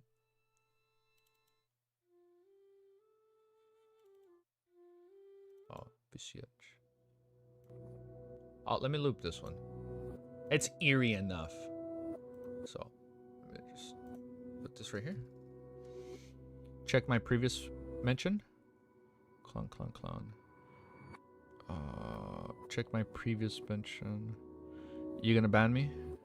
No, why? What happened? That's not a spoiler. You can send it again. Edwina is definitely a second zero. Imagine Edwina. And that's why she's so fucking strong. Nah, I wouldn't buy that. That'd be kind of wild. What sequence do you think Edwina is? Didn't they just said she's sequence 5 of the reader pathway? What do you mean? What sequence do I think she is? Becoming dragon feces? She's sequence. It's the message she sent? No. Oh, that was unhinged. Sequence 0 in disguise. No, she's sequence 5 of the reader pathway. Sequence 5 of the reader pathway of mysticism magister. Oh, you guys were fucking testing me. You guys were testing if I was paying attention. I literally didn't understand what you guys were asking. Like, what do you mean? I was like, what the fuck are you guys talking about? Like, it literally said in this stream, sequence 5 of the reader pathway. Because their sequence name was already given a while back. Now, I don't remember what the name was, but I know she's sequence 5 of the reader pathway. Yes, I know that.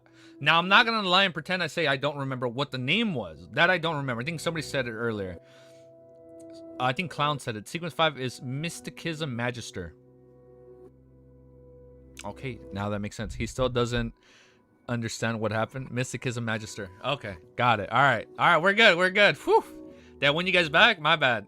Wait, I don't understand what happened. No, I don't understand what you guys were asking me, though. Sequence 5 storyteller. I do find it funny. I think somebody also said it earlier. It is kind of funny that someone that's part of the reader pathway ended up in a book. That is pretty funny. Sequence 5 storyteller. I do find that funny, though. Like, someone that's part of the reader pathway ended up in a book. All right, but let's keep reading. Around 7 in the evening in the outside world, Kaim pressed on his hat and held his cane. Together with Danitz and Anderson, he followed the revelation provided by his divination and found their way to a mountain. After circling the boulders, which were encasing in thick layers of ice, they saw a dark mountain cave. Standing by the entrance was a woman holding an ancient book.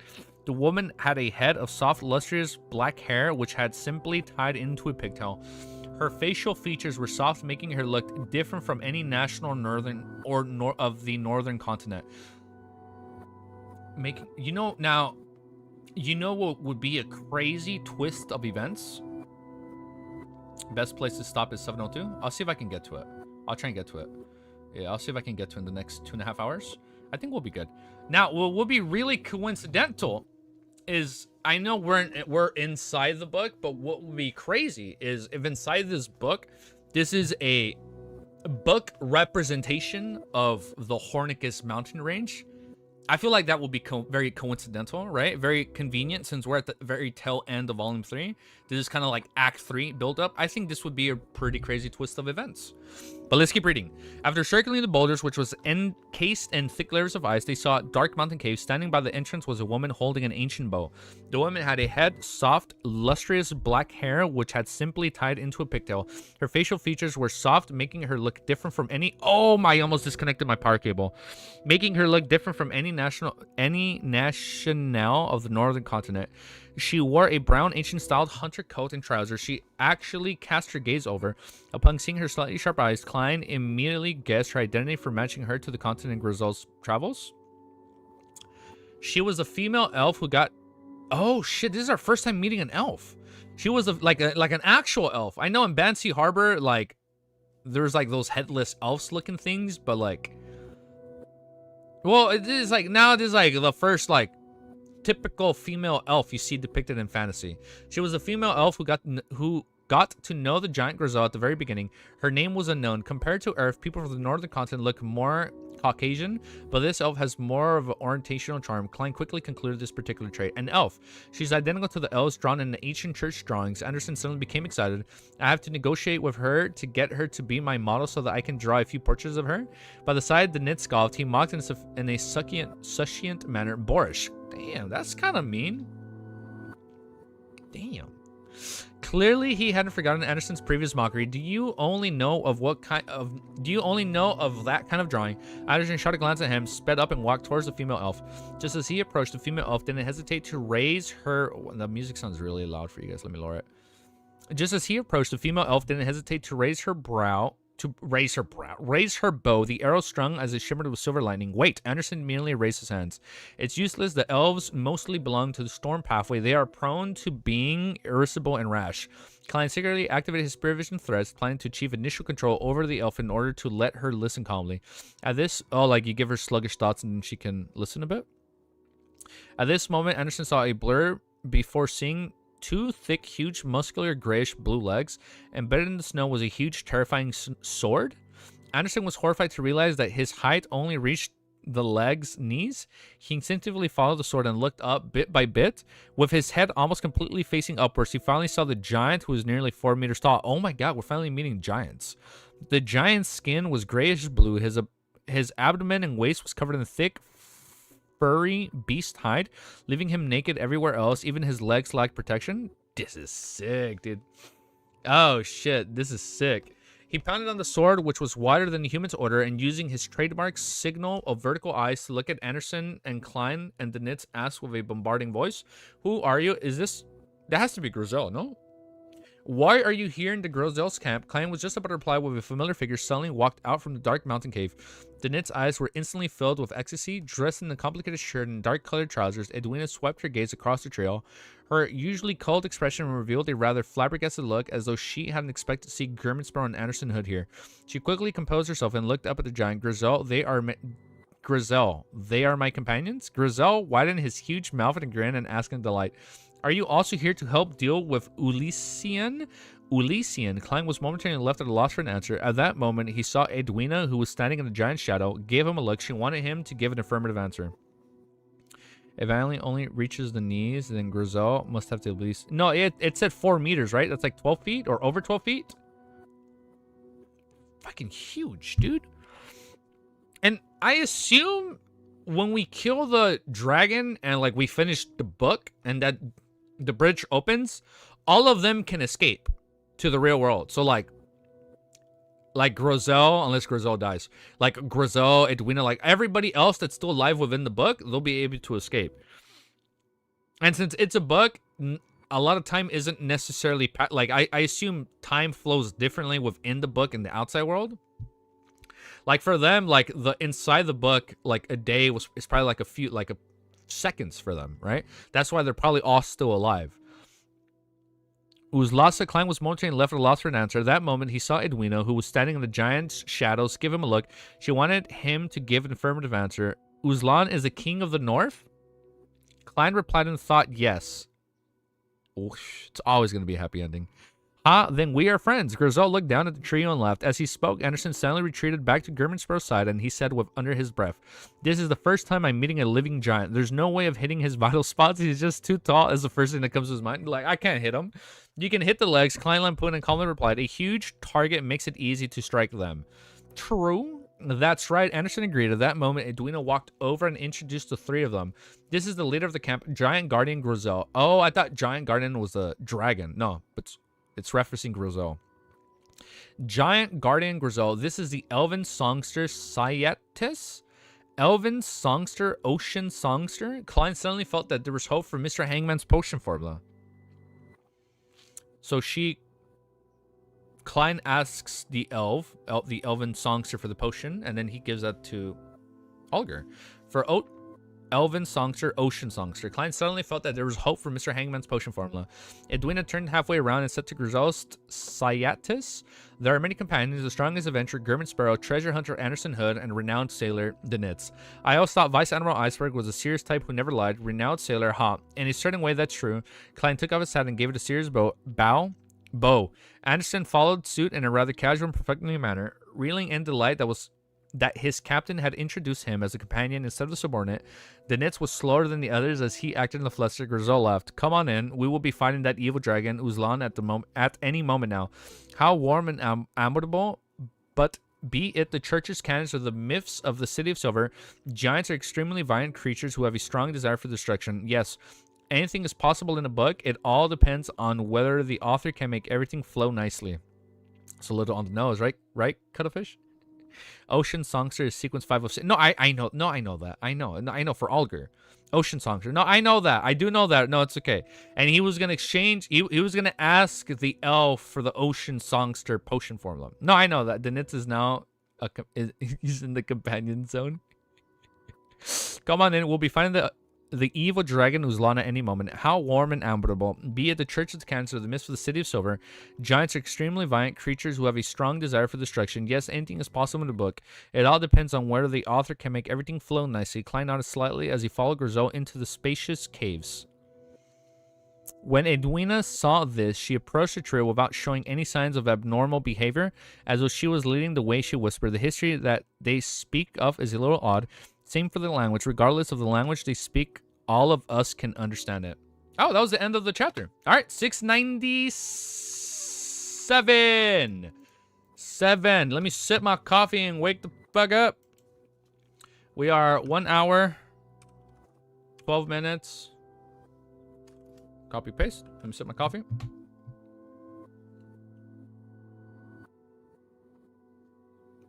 Some people think Edwina and Klein are so perfect as soulmates.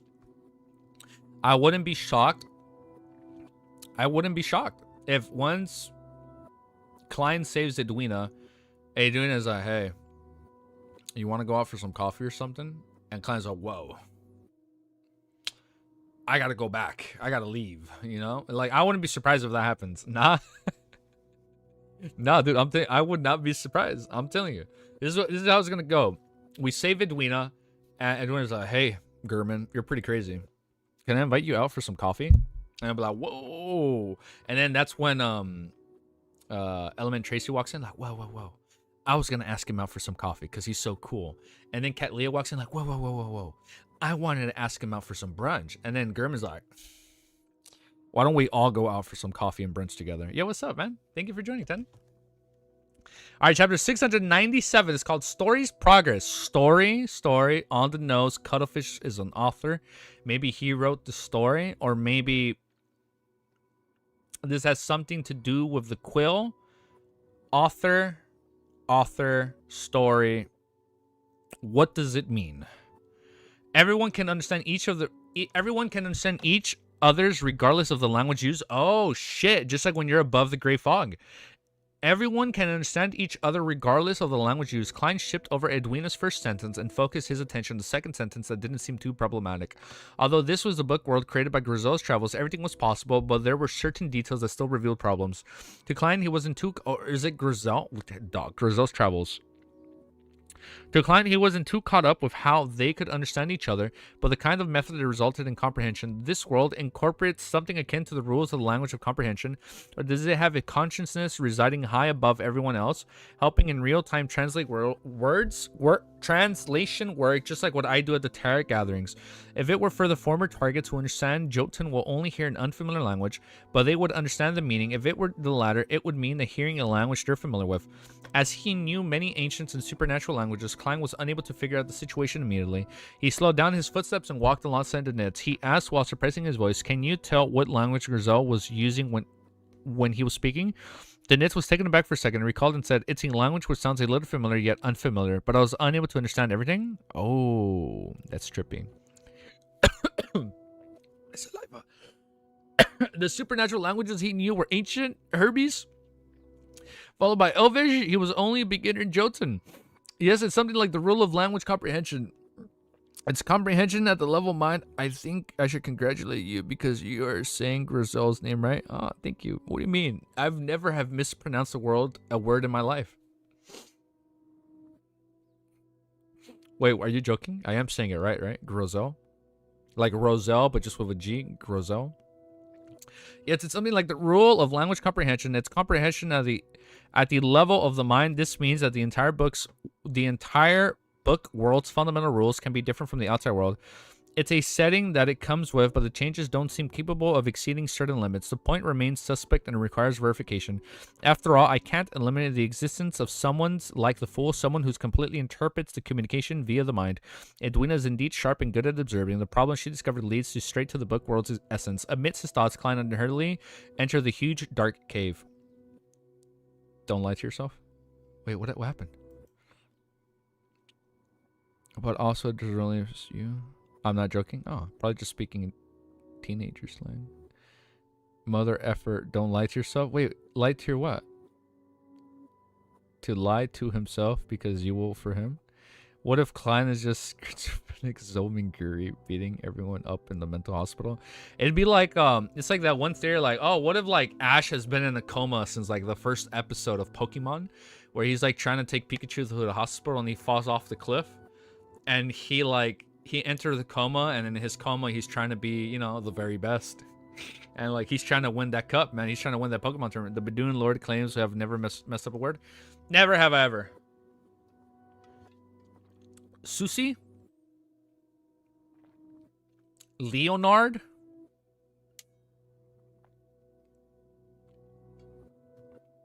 The best. I'm joking. I know I mispronounced those, but let's keep reading.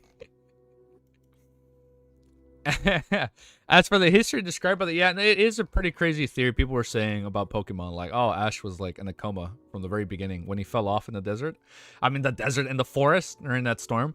As for the, I was like, that's a pretty dark theory. As for the history described by the members of the main leads team, he wasn't the least bit surprised. He even looked frowned to hearing the details. Klein long knew the various churches in northern continents countries had constantly attempted to destroy or conceal information, or to hide the history of the fourth epoch, third epoch, and even the second epoch. What people knew as common knowledge actually differed from the people who used to live in those areas. This was also one of the reasons why Klein took on the risk to enter the book world. Inside the spacious and windy cave, a bonfire scattered in the light and its heat on three humanoid figures. One of them was a middle-aged man in an extremely Spartan white robe. He had wrinkles but didn't appear old. He had his back to the fire as he faced the stone wall with his eyes closed, focused on his prayers. He had short brown hair, and his shoulders, arms, calves, and feet were exposed, revealing all kinds of scars. Yo, what's up, man? Yo, really? Oh, hell yeah. Yeah, dude. I'm excited, dude. I'm excited, dude. I'm liking this whole Grizel shit, dude. It's pretty cool. I love it, man. It's fun. It's like Inception, man. It's like you transmigrate while you've already transmigrated. It's like a dream within a dream. It's pretty cool. Beside him was a lad using a stone for a pillow. He donned a black, heavy, full-body armor, but his hands was erect black sword that emitted a cold, shimmering light. His facial features were rather deep, giving him clear, Lowen traits. Sitting opposite of the two was a man in his 30s who was dressed strangely. He gave people a sense of unease. He wore a sharp and hard black hat, and his coat's buttons were mismatched. It was messy and chaotic, highly asymmetric and unharmonious. In addition, the tips of the leather... Wait, what? In addition, the tips of his leather boots curled up high, making him look like a circus clown. A circus clown. This man had quite a handsome face. He had flaxen-colored hair, deep brown eyes, a high nose, and thin lips. Even those sat there, he gave off an arrogant feeling. Edwina pointed at him and said, Solomon Empire's Viscount Mobet Zorost?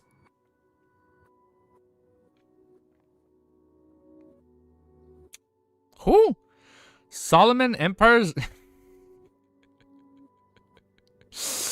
Solomon Empire's Viscount I cannot pronounce these names, man. These are so hard. You better remember the shit. I'm trying, dude. So now we're like getting into the Solomon Empire. Okay. Shit, man. Oh my god. Zorost sounds familiar, doesn't it? It does. This was the emperor of the Solomon Empire.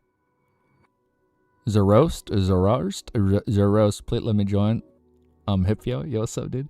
This was from the No, it fucking isn't. Hold up. Zoro ass. Holy shit. Wait.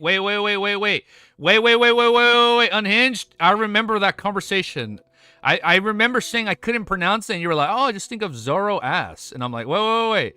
Wait. Don't tell me.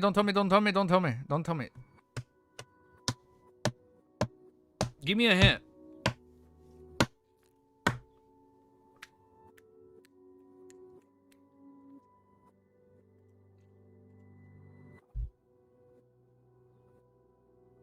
Wait, if it was revealed volume 3, I don't have notes. Wait, I lied. I actually don't have notes. Wait, no, I lied. I haven't taken any notes on volume 3. Who is it?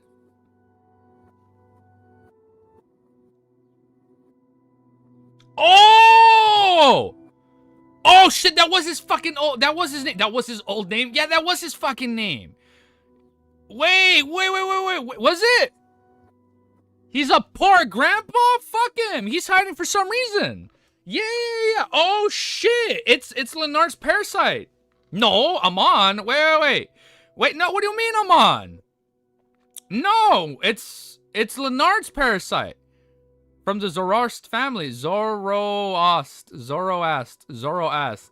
You take that back? Zoroast. Man, these names are hard. We even know this guy's pathway. He's a parasite. Oh no, he is confused. Old Neo's father, Klein mentioned in volume 1. Fucking unhinged.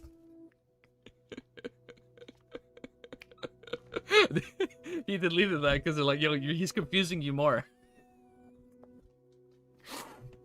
I'm assuming so, since nobody is disapproving. Enemies with the Amon dog. No, I know they're hiding from Amon. Yeah, no, the old man is hiding from Amon because he says he's hiding from him. Ninja didn't send that message. Okay, I remember now. All right, hold up. I apologize. Look, man, it's been hard for me to take notes off stream, so comprehension double has struck again. I do apologize, man. You guys. Wait, here, let me reread that so I can be like, what? Oh, here we go. Pretend that didn't happen. Hold up. Wait, hold up. Let's 10 nothing reading. Let's reread this again. We're gonna pretend this conversation never happened. The man, in addition, the tips of his leather boots curled up high, making him look like a circus clown. The man had quite a handsome face. He had flaxen-colored hair, deep brown eyes, a high nose, and thin lips. Even though he sat there, he gave off an ancient, arrogant feeling. Edwina pointed at him and said, Solomon Empire's Viscount Mobet Zoro asked. What? Wait, it's over. No, I'm kidding. Well, I'm not going to fake that. Wait, no. So it's him. Name all the families in Solomon Empire. Amon family. Zaratul family. The Sauron family. Antigonus was not part of them.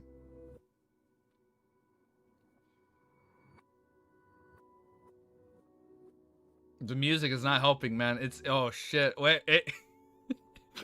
Oh, shit. Wait, hold up. The stream is buffering. Stream is buffering. Hold up. No, I'm joking. Ah, shit. Dude, I look constipated right now, huh? I genuinely look fucking constipated right now. I feel like I look constipated on screen. Hold up. Whoa, before I read them. Hold up. Easy, stop working. Easy.exe, stop working. Be constantly right here. Hold up. You don't see it like this. You don't see it like this every day. You don't see it where a guy actually unironically forgets lore. Hermit of Fate, Gathering of Marauder. Wait, hold up. Okay, so Zaratul. I'm not even gonna pretend.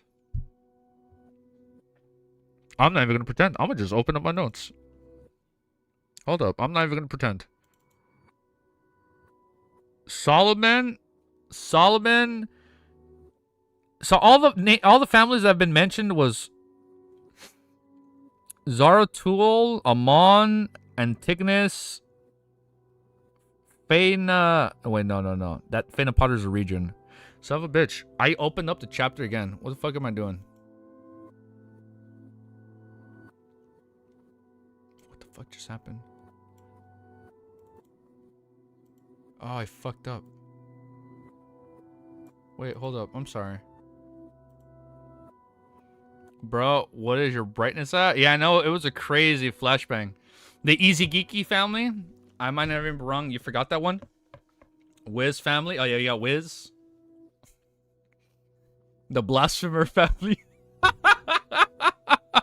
I'm fucking joking, Wiz. I don't know if you're still watching. I'm joking. Like the Blasphemer. The Unhinged. Yeah, let me scroll down. Hold up. I actually just want to remember them. Oh, I confused angel families. Hold up. Wait, no. These are angel families. Hold up. Wait, no. They were also part of it. Medici, so cooked. No. I'm telling you. Look, I have not been reviewing my notes like I should be. Just cause look, hold up. On a serious note, I actually have not been reviewing my notes recently just because I've been pretty low on my free time when I'm not, like, my free time right now is with you guys, you know, when I'm streaming, because it's fun, right? But then once I'm not streaming, I don't have that much free time. Just keep reading. I know, we'll keep reading. Let me just go back to where I was. Yeah, like, my free time right now has been pretty bad, like, when I'm not streaming. So, like, usually, like, volume 2, I was able to take my notes, but I haven't been able to keep up. It will be mentioned? Okay. The Ross family, the Jacob family, the former alliance, the Hermit of Fate, the Hermit of Fate of a Gathering of the Marauder. Just read a client will tell you or forget when it matters. Okay. Yeah, I do up. Yeah, look. But look, wait, hold up. Before I keep reading, let me find my place. But on a serious note, yeah, it's Solomon Empire. All right, here. But yes, on a serious note, yeah, on a serious note, my free time has been a little limited recently. So like when I end stream, I haven't had that much free time, and then like the free time I haven't been really dedicating it to updating notes. You know, I usually like, you know, there's just IRL has been like hampering my ability from taking notes as in-depth as we did for volumes 1 and 2. So I do apologize for that.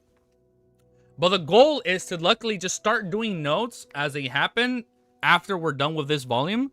That way this doesn't happen again. And I do promise to, on the weekends, go through my notes. Like every Saturday or Sunday, I plan on going through my notes, like, and like just refreshing myself. I will make you guys that promise. I will do that.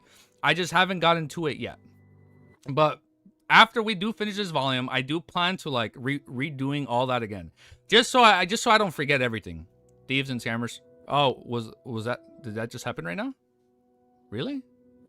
Wait, thieves and scammers of Telegram chat? Was there a Telegram chat thing right now or what? Really?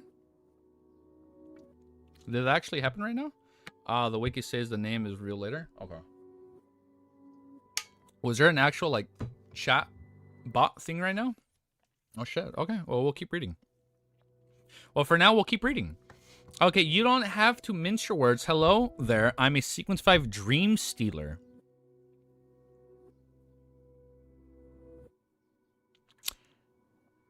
I'm a Sequence 5 Dream Stealer of the Marauder Pathway, Mobet said with a chuckle. He acted like nothing arrogant he seemed to exude. Mobet? Dream? That's a new... No, I know. Don't worry. I know that's a new sequence name. I know that. Don't worry. That's a new sequence. So this is before Parasite. So it's Dream Stealer, and then after Dream Stealer, it's Parasite of the Marauder Pathway. Okay, that's cool. Mobet said with a chuckle. He acted like nothing arrogance. He's... Wait, so... You can have, like, your book version live... What? Wait, how does that make any sense? So, he's being a parasite for Leonard currently in the real world, and then his current sequence... Oh, this is like a previous version of himself, because he's a Sequence 5 Dream Stealer, and then we know he's at least parasite level, so it's like an old memory of him. Oh, shit. It's not the same guy, bro? No, wait, what the fuck? Is it not? Oh, he said, oh, you don't have to mention words. Hello. Oh, this is the other. Okay. This, oh, sorry. I did get lost because just same family. Okay. This guy's a different guy, just the same name. I thought it was the same fucking guy, guys. Holy shit. It's his descendant. I thought you guys were alluding to him being the same guy. No, Mobet is from the Zoroist family. Okay. So we know he's part of that family, but we don't know if he's Mobet or not. Okay, all right. I thought when you guys were telling me earlier, I thought he was the old man that's with Leonard right now. I thought that's what you guys were trying to tell me. It's not him himself. Okay, so it's not the angel himself. It's not like the sequence 4 and up demigod that's with him. Got it. It's somebody else. Got it. All right, sorry. It's just somebody from that family that's a sequence 5 that's a dream stealer. Okay. Okay, you don't have to. I thought it was gonna be like some Tower of God shit where it's like the guy has like his younger version alive, and I forget what floor that was in like volume 2 of Tower of God. Okay, I thought it was kind of like that, so it's not like that. You don't have to mince your words. Hello there, I'm a sequence 5 dream stealer of the Marauder Pathway. Mobet said with a chuckle. He acted nothing like an arrogance he seemed to exude. A member of the text-to-speech. A member of the Zoroast family. Zoroast. I'll just say Zoroast. Zoroast. One more time. A member of the Zoroast family. Zoroast. You don't, man. Streamers don't do it like I do it. When I fuck up, I fuck up, and it's bad. It's like an ugly train crash. But we will redeem ourselves. He is Mobet. He is from the same family of the old man. Got it. I thought you guys were alluding to him being the old man, but just like a younger version. Okay. Are you gonna head out using it? It's okay. I'll have the VOD up right away. The angel parasiting Leonard's body is from this family. Perhaps they know each other, huh? I know the name of sequence 4 and sequence 5 of the Marauder Pathway, but I don't even know the corresponding sequence 6 and 7. Many thoughts... Now, is that intentional? Many thoughts flashed through Klein's mind as he maintained his stoic look. At that moment, Anderson warmly greeted him with a smile and asked, as though they were pals. To be frank, this is the first time I'm hearing of a dream stealer.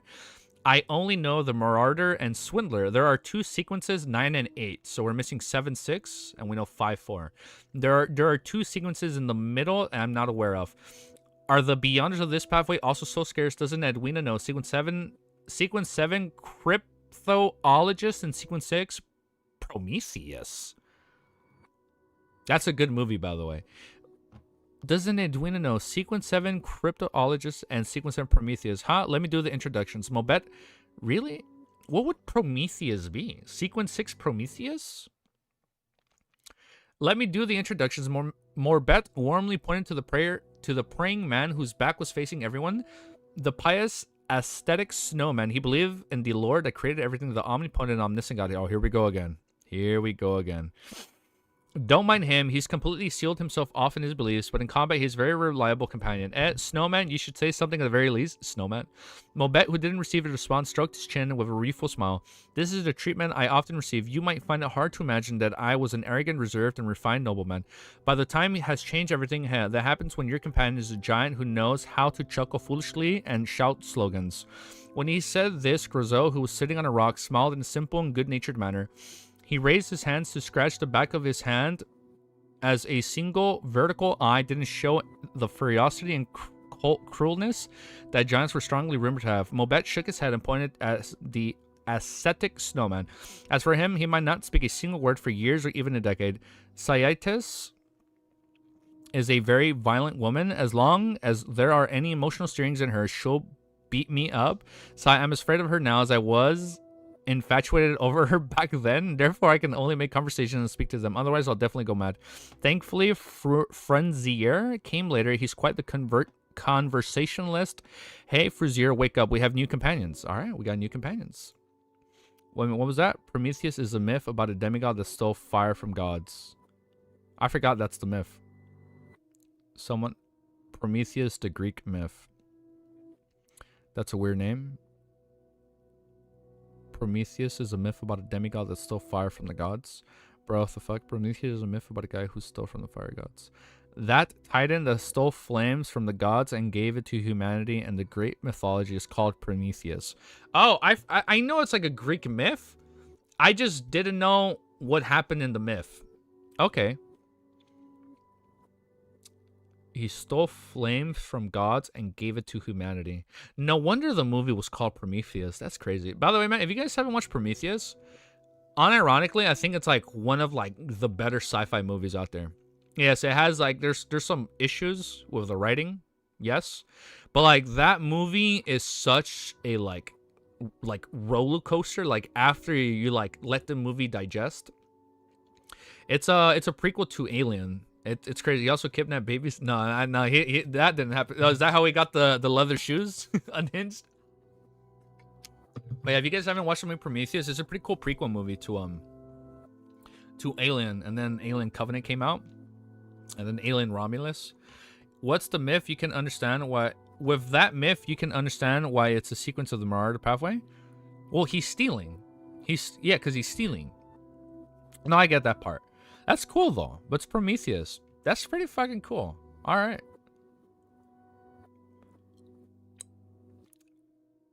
He steals the flames from gods, and then he gives it to his people. So it's like, it's funny. As a swindler, first you steal from people, and then from that point, then you steal from gods. That's kind of wild. I don't know what you spoil, Clown. It's okay. If there was a spoiler, I didn't read it. It's okay. No, you're good. I know sometimes they will unsend messages just in case it's like if it's interpreted as a hint, just to be safe. No, it's all right. It's all good. What I think its powers are, I don't know, man. Prometheus is definitely where you can start stealing shit from, like, maybe as a Prometheus you can steal from like high sequence beyonders, right? Telling you would be a spoiler. Oh wait, yeah, don't tell me why. Just in case. Okay. But okay, all right, let's keep reading. The sleeping black armor knight slowly woke up as he looked at Klein's company. Suddenly, there was a sound of metal striking with each other as he stood up. Staring at Klein, he said, "Lowness." Yes, Klein nodded frankly. He discovered that this lone soldier who had gone missing for 165 years didn't look old. He had black hair and sharp blue eyes. He made one submit to him unknowingly. Frunzier appeared adrift for a moment as he quickly composed himself. "Do you know of Backlund's Edward family?" Backlund had many Edwards. Klein replied silently, "The Edwina family that lived at 18 De La Hire Street in Northwest Borough." Frunzier pressed anxiously. Klein shook his head. "Northwest Borough no longer exists?" "Northwest Borough no longer exists." Frunzier repeated those words as his voice grew softer. He fell silent for a few seconds before exhaling. "I have no idea how many years has passed outside, but it should have been quite a while. Edwina told me the actual year, but I don't remember the year I entered. I was sleeping most of the time, and times here seemed to be frozen." Mobet Zoros chuckled upon hearing that. "That's because you have bad luck. Back when we were passing through the city's villages, everything was perfect." Wait. It freezes? It's like they're in a time stasis? I was sleeping most of the time, and time here seems to be frozen. "That's because you have bad luck. Back when we were passing through the cities and villages, everything was perfect." He looked at Klein, Anderson, and the Nits. "Back then, we lived in places with humans, with intelligent races. We got married again and again, seeing our wives turn old, grow weak, and die. Before a new member joins, we would forget our goals. We would lead ordinary but happy and relaxed lives for decades and centuries. The only con is that we aren't able to bear our own children. Later, Frunzier came. We entered this region blanketed by ice and snow. We hunted many monsters, and gradually we began to fall into a slumber. We were seldom awake until we met Edwina." This means, so it's like whenever somebody joins, it resumes? "This means that time in the book world flows normally. The story's progress is maintained by certain powers that influence the main lead's party." Okay, so when a person enters that's like strong enough to like progress the story, time resumes in the book. So that's why they're all relatively not old. Okay, before new members join and before the book's pages flip, they'll stop and say at certain nodes during other things. This is so it's like every time we reach a chapter in the story, time gets frozen until somebody else enters. This is similar to the intertranslation of languages at the mind level. Conversely, does this also mean that the towns and villages in the book would also develop normally? Yes, I have to quickly find the king of the north, Uzleon. Otherwise, with the passage of time, we might also experience the influence and fall into slumber and forget the main quest. We'll stay here for a long period of time until a new member swallowed into the book and finds us. Klein fell silent for a few seconds just as he was about to say something. Edwina said, "There's no need to worry about that problem. We will soon encounter the king of the north." "Why?" Anderson and Bobet asked in unison. Edwina surveyed the area, and before I entered and stuck the pages in the book only had a few pages more. And now, with you entering and finding the camp, they definitely can't be many pages left. The story is about to come to an end. Mobet nodded indiscriminately in agreement with Edwina's judgment, and Anderson softly mumbled terms such as stuck, Edwina then introduced Klein, Anderson, and Danitz as she made an example of herself and sat down beside the bonfire. Klein took off his hat and held it with his cane. He slowly sat down and looked at Mobet Zorest, who was inclined in chat. Have you heard of the Tudor Empire and the Turnacet Empire? He didn't beat around the bush and asked directly. That was German Sparrow's persona. No, Mobet shook his head. Edwina also asked me. Hey, in my area, the Tudors Turnsets were just like my Zoroast family, where aristocratic families of the Solomon Empire were loyal subjects of the Black Empire. A Black Emperor. So the Turnacet and Tudor families were traitors of the Solomon Empire. Klein thought and said, apart from you, what other aristocratic families did the Solomon Empire have? Many Mobet similars also have Frenzier, Augustus, Abraham. Wait, many. Mobet smiled as he looked at Frenzier, Augustus, Abraham, Zaratul, etc. In my era, the Church of the Evernight Goddess arch nemesis were the Church of the Gods of. Oh, wow, I heard that's. I don't know if you guys caught that. I don't know if the mic picked that up. Evernight Goddess arch nemesis were the Church of the Gods of Combat and the Southern Continent. Iger's family, the churches of the Lords of Storms, Eternal Blazing Sun, and the God of Knowledge and Wisdom were at odds with each other. It's hard to remember all this, like the ones that were at odds and the ones that teamed up. All of them hoping to gain the support of the Solomon Empire. He paused for 2 seconds as his expression gradually turned solemn. Back then, deities walked the land and not in the Asteroid. And why don't they walk now? That's what I want to know. King Fifth, King of Angel? We still don't even know the fourth one's name. No, I know Augustus, like Edward Augustus. No, like I know Augustus was the ones from back then. Like Azik Eggers, Azik Iger. Oh, I'm not using text-to-speech for that one, by the way, because we had a text-to-speech was not working for that word. But yes, that family. Oh, like a Zik. Oh my god, I'm so sorry. It's so early and I'm like, I can't fully comprehend what I'm reading right now. I apologize. I'm a little slower today. I do apologize for that. Okay, let me just do my timestamp. I will not use text-to-speech for that word, but yes. Igers. Azik Igers? Azik Eggers? 133. 41. Drink my coffee.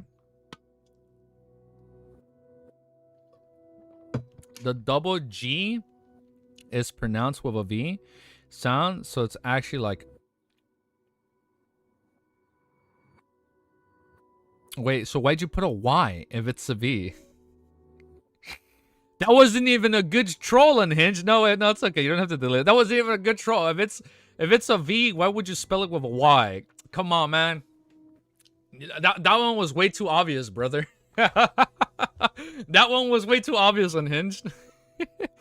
Yeah, that was funny.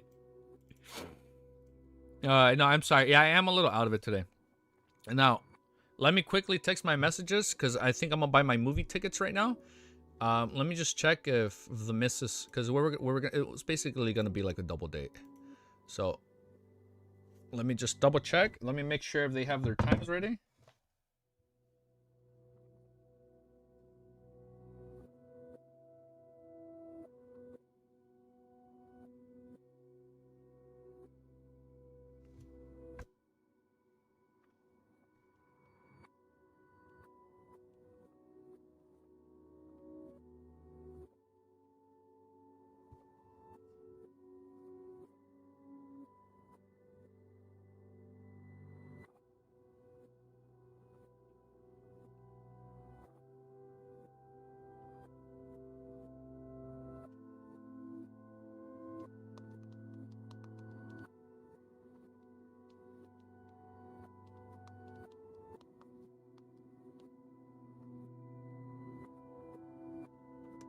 It was a Y, so you can't see. Oh, true. Okay, that was true. That's true. All right. I'm not buying my plane ticket. I'm not buying my movie ticket right now. We're just gonna buy it when we go there. They're being a little. I guess they wanted us to buy the tickets. We'll see. All right, we'll just wait. All right, I'm doing my timestamp. Fifth Angel Family. All right. Not angel family. My bad, not angel family. So now we're getting the 5th king of angels, and we still don't know the name of the 4th king of angel. I'm sorry, if we have the 8 kings of angels, there's no shot we don't have like the 8 kings of hell, right? Or like the 8 kings of demons or devils. Because I know that's a thing, right? Like the 8 kings of hell it's like a thing.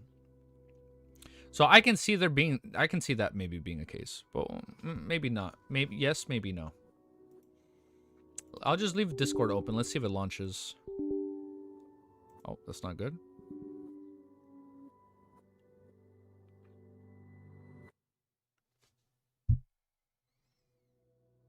I had a JavaScript error opening up Discord.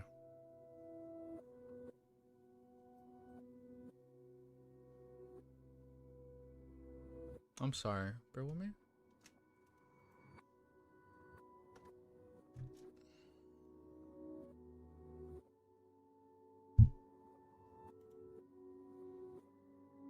I don't know why that happened. Damn, man. Damn. I just looked at that. Damn, man. Shit. Hold up. Which one is Tracy, dude? That's what I want to know. Hold up. Oh, damn. That's definitely Tracy. Damn. She's like... Whoa!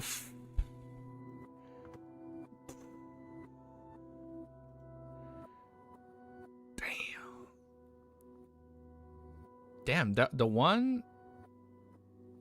This Amon artwork looks fucking sick. Oh, did somebody draw that? Oh, that one is really cool. I've seen that anime. It's Amon drew art is painted. That's from Land of Lustrious, right?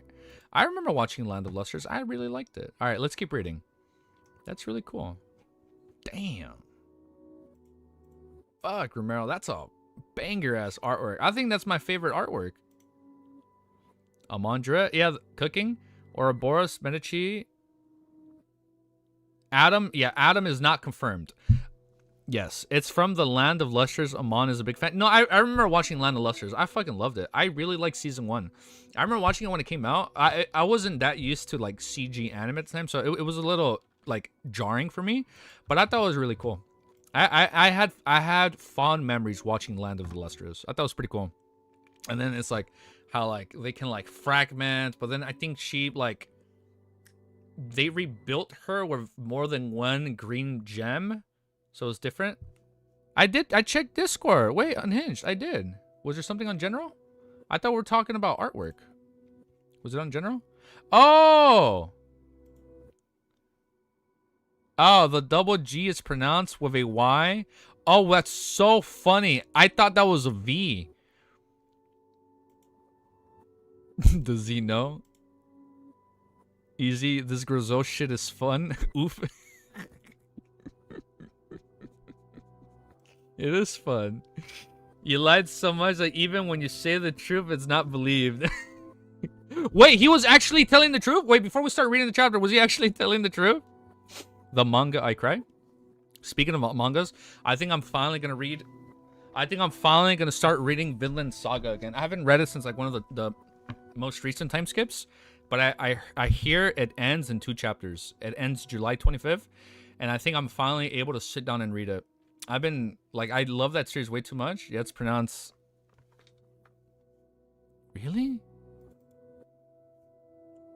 Wait, please don't lie to me. Hold up. I'm trusting you.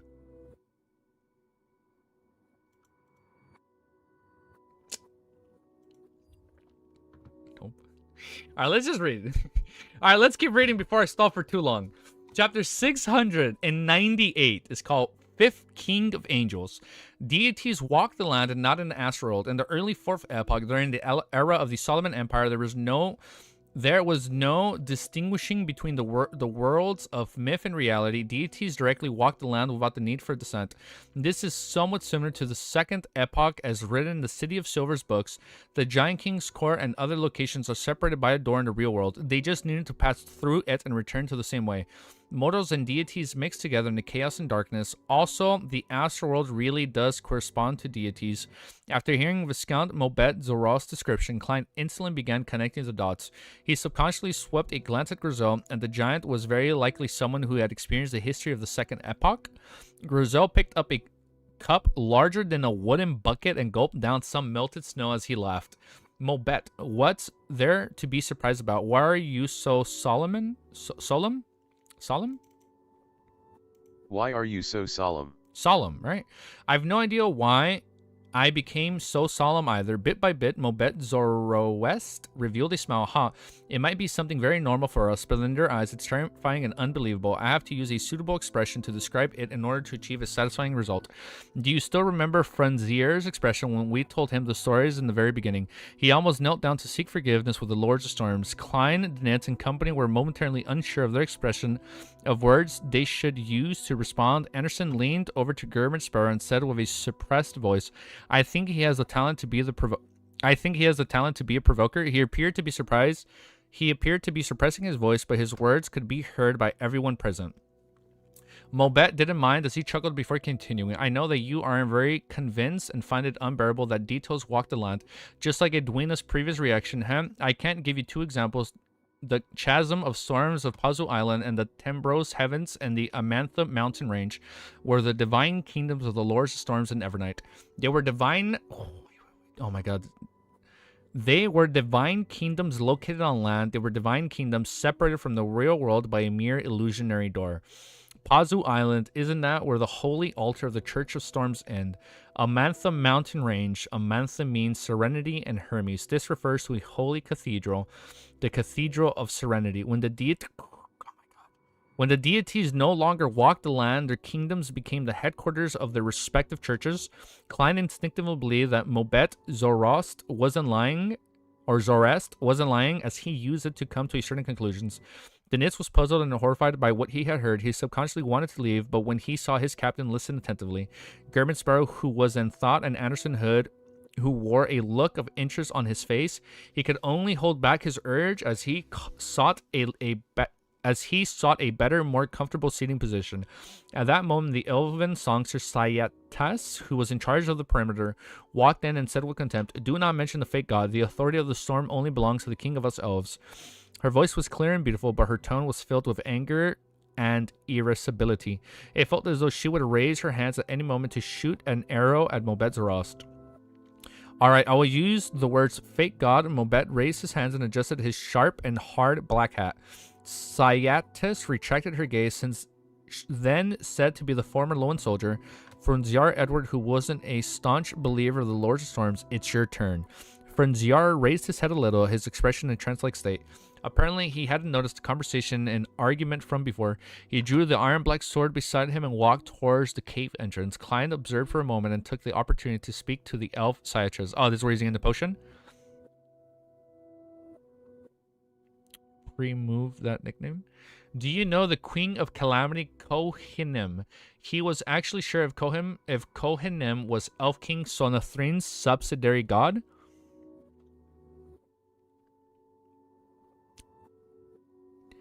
Do you know of Queen of Calamity, Kohinim? He wasn't actually sure if Kohinim was the Elf King Sonathrim's subsidiary god, Queen of Calamity. His inquiry was for the elven songster Sayatis to give him the answer. Sayatis' gentle and exquisite face immediately produced a trance-like expression like Frenzier's. I haven't heard her name in a long time. She is the queen of us elves. Mobet and Frenzier didn't even know of her existence. Where did you encounter her? No, learn of her situation. As she spoke, Sayatis' tone became urgent. At that moment, the Nits looked at German Spur in surprise, reflecting over the revelation that the madman was so knowledgeable. He was even able to share a common topic of interest with an elf from ancient times. I never expected you to be a scholar. I really couldn't tell. Couldn't tell that at all. Anderson sighed as he shook his head. Vice Admiral Iceberg Edwina likewise cast her gaze at Klein. Her limpid blue eyes had a strong desire to learn from him. Okay. Klein answered frankly, I've once entered a ruin belonging to Queen of Calamity, Kohanim, and obtained some items.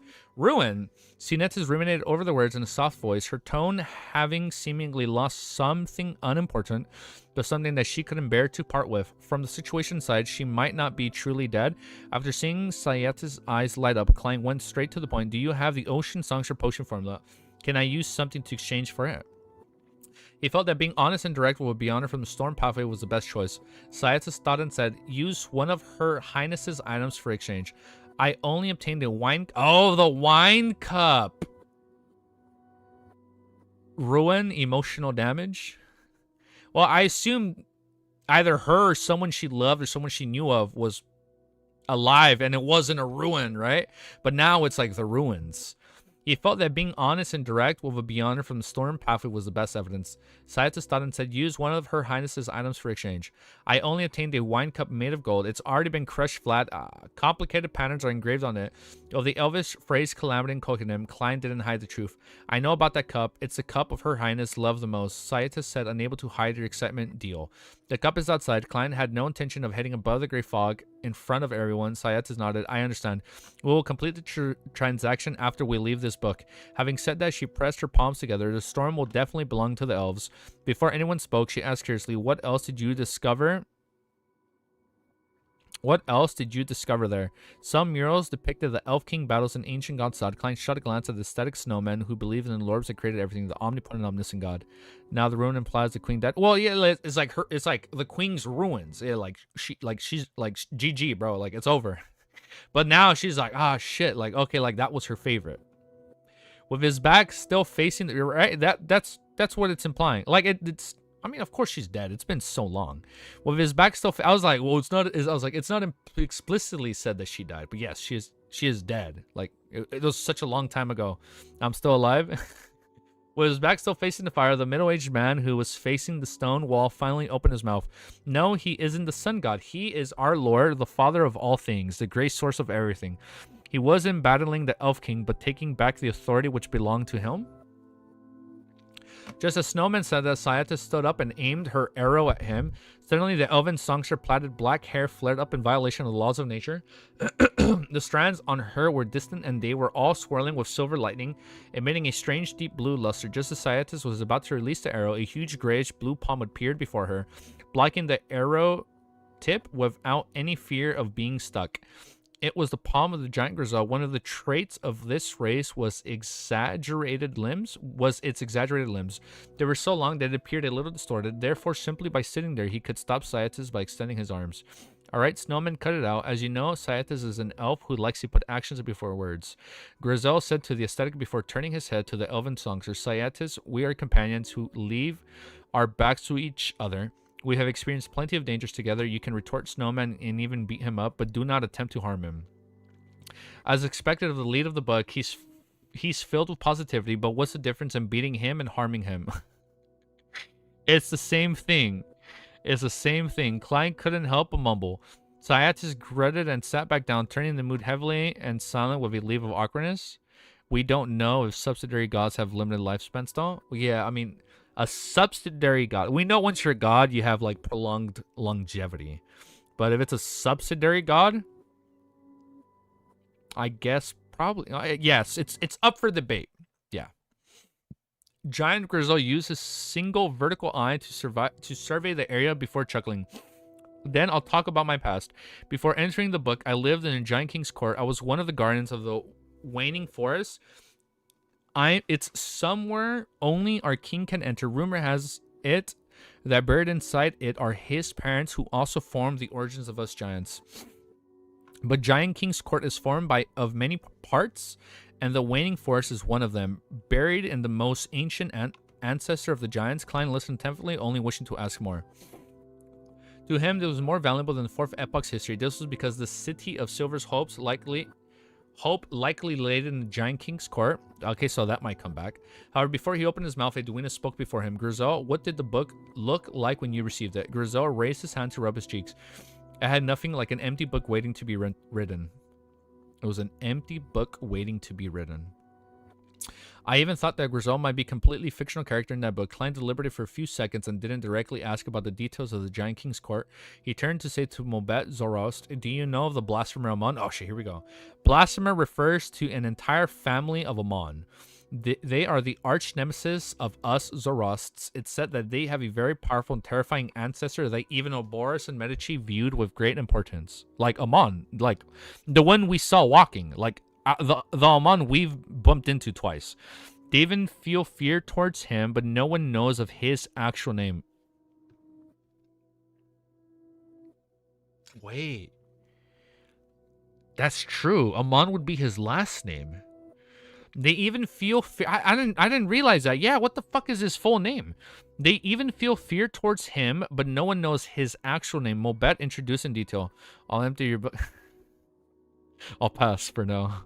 Grizel was where the Forsaken Lands of Gods is now. Did you catch that? What do you mean? What?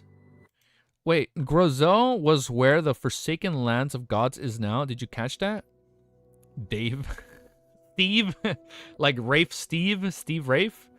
Where does it hint at? Fucking Dave. It is I, Dave Amon. That'd be such a wild revelation. Bruh? Wait, well, he's talking about the Giant King's court. Oh, wait. Yeah. What the fuck? The Giant King's court. I literally just said it out loud. Bro, I know. Bro, I caught myself. Wait. Yes, I caught myself. Bros, wait. Brothers and sisters, I caught myself. I know. Bro, and broess. I caught myself. Wait. I literally just said the Giant King's court. The Giant King's court is part of the city of Silver. Got it. Yes. Okay. It literally says it. Yeah. He was a guard there. Did it say he was a guard? Oh, guardian. Duh. Yeah. Giant guardian Grizel. Got it. Yeah. To him, he was more valuable in the Fourth Epoch's history. This is because the city of Silver's hope likely laid in the Giant King's court. So that's him like confirming. So he was originally there at some point in time.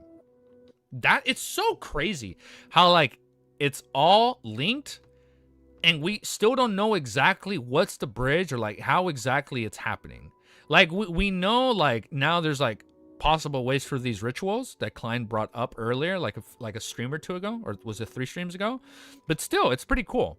However, before he opened his mouth, Edwina spoke before him. Grizel, what did the book look like when you received it? Grizel, it had nothing, like an empty book waiting to be written. All right, let me read this part again. I lied. Ouroboros Medici, yes, but no one knows his actual name. Mobet introduced in detail. Ouroboros Medici, yes, back then the true creator and Rose Redemption supported the Solomon Empire. I forgot this happened. Klein's heart stirred as he immediately asked, then have you heard of the name Sasrir? Mobet was taken aback as he slowly shook his head. Never. Dark Angel Sasrir's name and title vanished after the cataclysm. It was buried. Klein confirmed a fact through this. At that moment, Snowman, who was facing the stone wall, said with deep voice, Sasir is a dark angel, the leader of the kings of angels, the one closest to the Lord? I was waiting for your answer. Klein cast his gaze on the ascetic and asked in a deep voice, apart from him, Ouroboros, Medici, and Amon, what other kings of angels... Wait. Apart from him, Ouroboros, Medici, and Amon, what other kings of angels are there? You don't have to say out all their names. Big reveal. So, wait, first of all, why is he the one closest to the Lord? Sasir is the dark angel, the leader of the kings of angels, the one closest to the Lord. Why the fuck would he be the closest? The dark angel. Maybe the 5th king and angel is like finally confirming Adam? Klein was afraid that it would result in unnecessary reactions, just like the Repenter in Afternoon Town. The one that just fucking combusted. Edwina, Anderson, and the Knits were lost from the very beginning. This was because the contents of the conversation between Gerben Spur and the few ancient figures were things they had never heard of. They found it unbelievable that this crazy adventurer knew so many secrets. After a few seconds of silence, Snowman said, there's also the... Holy fucking shit, it's Adam. There's also the angel of imagination, Adam. Just as he said his name, the entire cave shook. The familiar and crazy tyrannical area rapidly descended. King of the North Uzlan had arrived. Oh, shit. Well, like, yeah, no, not the strongest, but like, it just said the closest. But the leader. Why him? It's sweet. So there's also the Angel of Imagination Adam. Okay, this is all gonna tie into Audrey in some way, shape, or form. Imagination, the fucking King of Imagination Ankwilt, or what was it? Dragons of Imagination Ankwilt, Dragons Imagination. Okay, Spectator. Hold up. Okay, Sequence Zero Dragon, Adam. Okay, we love such lore. Okay, all right, we're gonna keep reading. Just as he said the name, the entire cave shook. The familiar and crazy tyrannical aura rapidly descended. King of the North Uzlan has arrived. Damn. This fucking chapter's called Boss Fight? Let me just do my fucking timestamp right away. 1 hour. 49 minutes.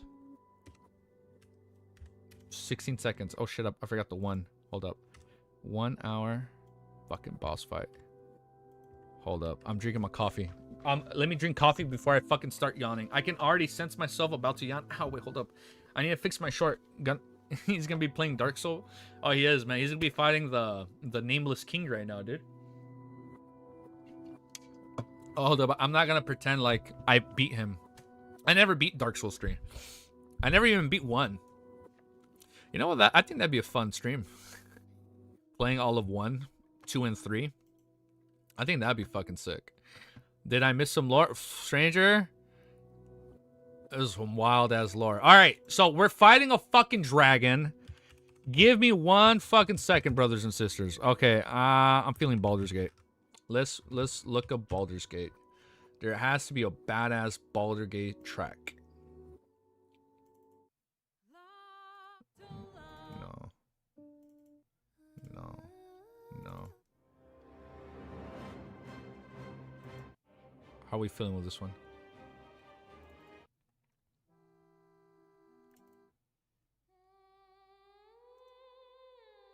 Where's our gaming streams? I know, I'm sorry, Unhinged. It's like, if I do gaming streams, it's gonna take us even longer to finish Lord of Mysteries. I know. You think I don't know that? I know that, of course, guys. I know that. I know it's gonna take longer. Let's just fucking, let's just pull out Plague Tale.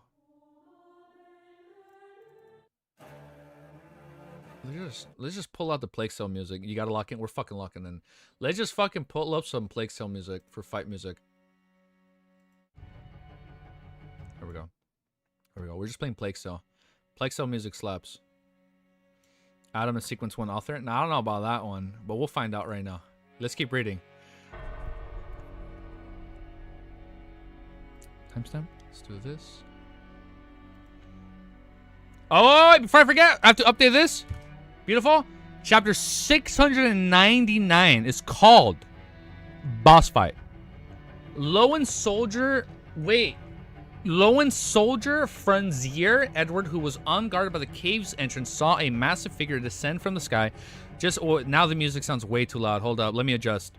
Hold up. Now the music sounds way too loud. I'm gonna lower it and then it'll ramp up. Lone Soldier Franzier Edwards, who was on guard by the cave's entrance, saw a massive figure descend from the sky just as he moved. It landed on a huge boulder covered in thick layers of ice. The wings, which were covered in membrane of skin, were retracted as he continued spreading outwards, nearly blocking out all surrounding light. The illusory armored scales that resembled frozen ice and violent, eerie blue dragons were immediately reflected in Frenzier's eyes. He instinctively sensed the danger as he raised his iron black sword and leapt to the side, rolling far away from where he was standing. Almost at the same time, King of the Northern Uzlan opened its mouth, silently spewing out a distorted icy blue flames towards the cave. Wow, that sounds really loud. Towards the cave. Wow, this is really loud. This is really loud on my end. Oh, I need to chill with the music. Almost at the same time, King of the Northern Uzlan opened its mouth, silently spewing out distorted icy blue flames towards the cave. It froze everything in its wake. Moments later, the icy blue flames produced a tidal wave formed from the illusory light as he searched into the dark cave, sealing everything it passed in ice. The words Angel of Imagination Adam were still flashing across Klein's mind as he couldn't help but recall the Emperor Rizzo's description of the Twilight Hermit Order. Their mission was to revive the original creator and had a high sequence beyonder of the spectator pathway among their ranks, or even the uniqueness. The means in which they summoned the members was through a true dream that connected the eastern and western ends of the continent. Furthermore, it had the characteristic of being detected among being mentioned. He still instinctively retracted in response to the impending danger. He lunged sideways. So they're referencing to Adam as a high sequence beyonder of the spectator pathway. Okay. All right, hold up. That's what it is. He lunged sideways, dodging towards the uneven parts of the cave, attempting to use the rocks ahead to block the attack. However, the surging, icy blue light hit like a tidal wave that drowned every corner of the cave. It sealed everything, leaving no safe zones inside the cave. Seeing his surroundings turn into an icy cage, a gigantic grayish-blue figure appeared before Klein's eyes. Grizel had stepped forward without a sound. He genuflected with his left knee, leaning his back forward as he stabbed the broadsword in front of him. Light that resembled the dawn of the light bloomed and illusory walls formed to the left and right of Grizel's, protecting everyone's behind them. An icy blue tidal wave surged over, splitting the erect broadsword before colliding with the light dawn on both sides. Everything in that moment of the cave turned dark for Klein and company before a small source of light was restored. They could still see the bonfire that had been extinguished. It was especially dark with dim rays of light outside attempting to tear through the layers of the ice. At that moment, every inch of the space in Roselle's was frozen. The giant seemed to become a bug stuck to amber. Right on its heels of that, the sword which was embedded in the ground emitted a luster resembling the light of the dawn. They mixed together, enveloping Griselle before turning into a hurricane of light that swept outwards. Silently, the layers of ice had a huge hole burned through it as it extended all the way to the cave's mouth. Griselle's grayish-blue figures had vanished from where he was. 11 Sungster's Sayat Tess, who hadn't had time to tie her head, held her bow and arrows. Embraced by the swirling gills around her, she charged out of the cave without any delay.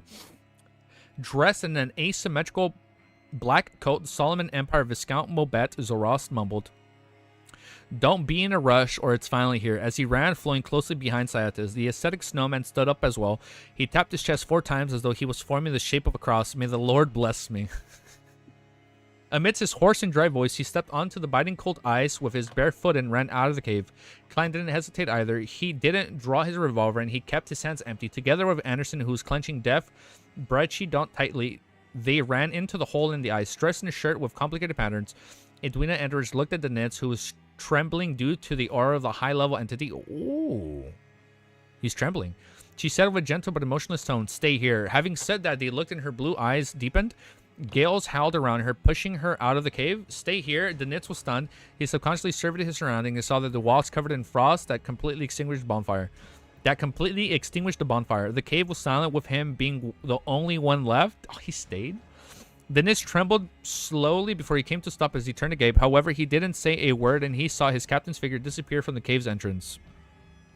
The Nitz trembling body slowly came to stop as he turned to Gabe. However, he didn't say a word as he saw the captain's figure disappear from the cave's entrance.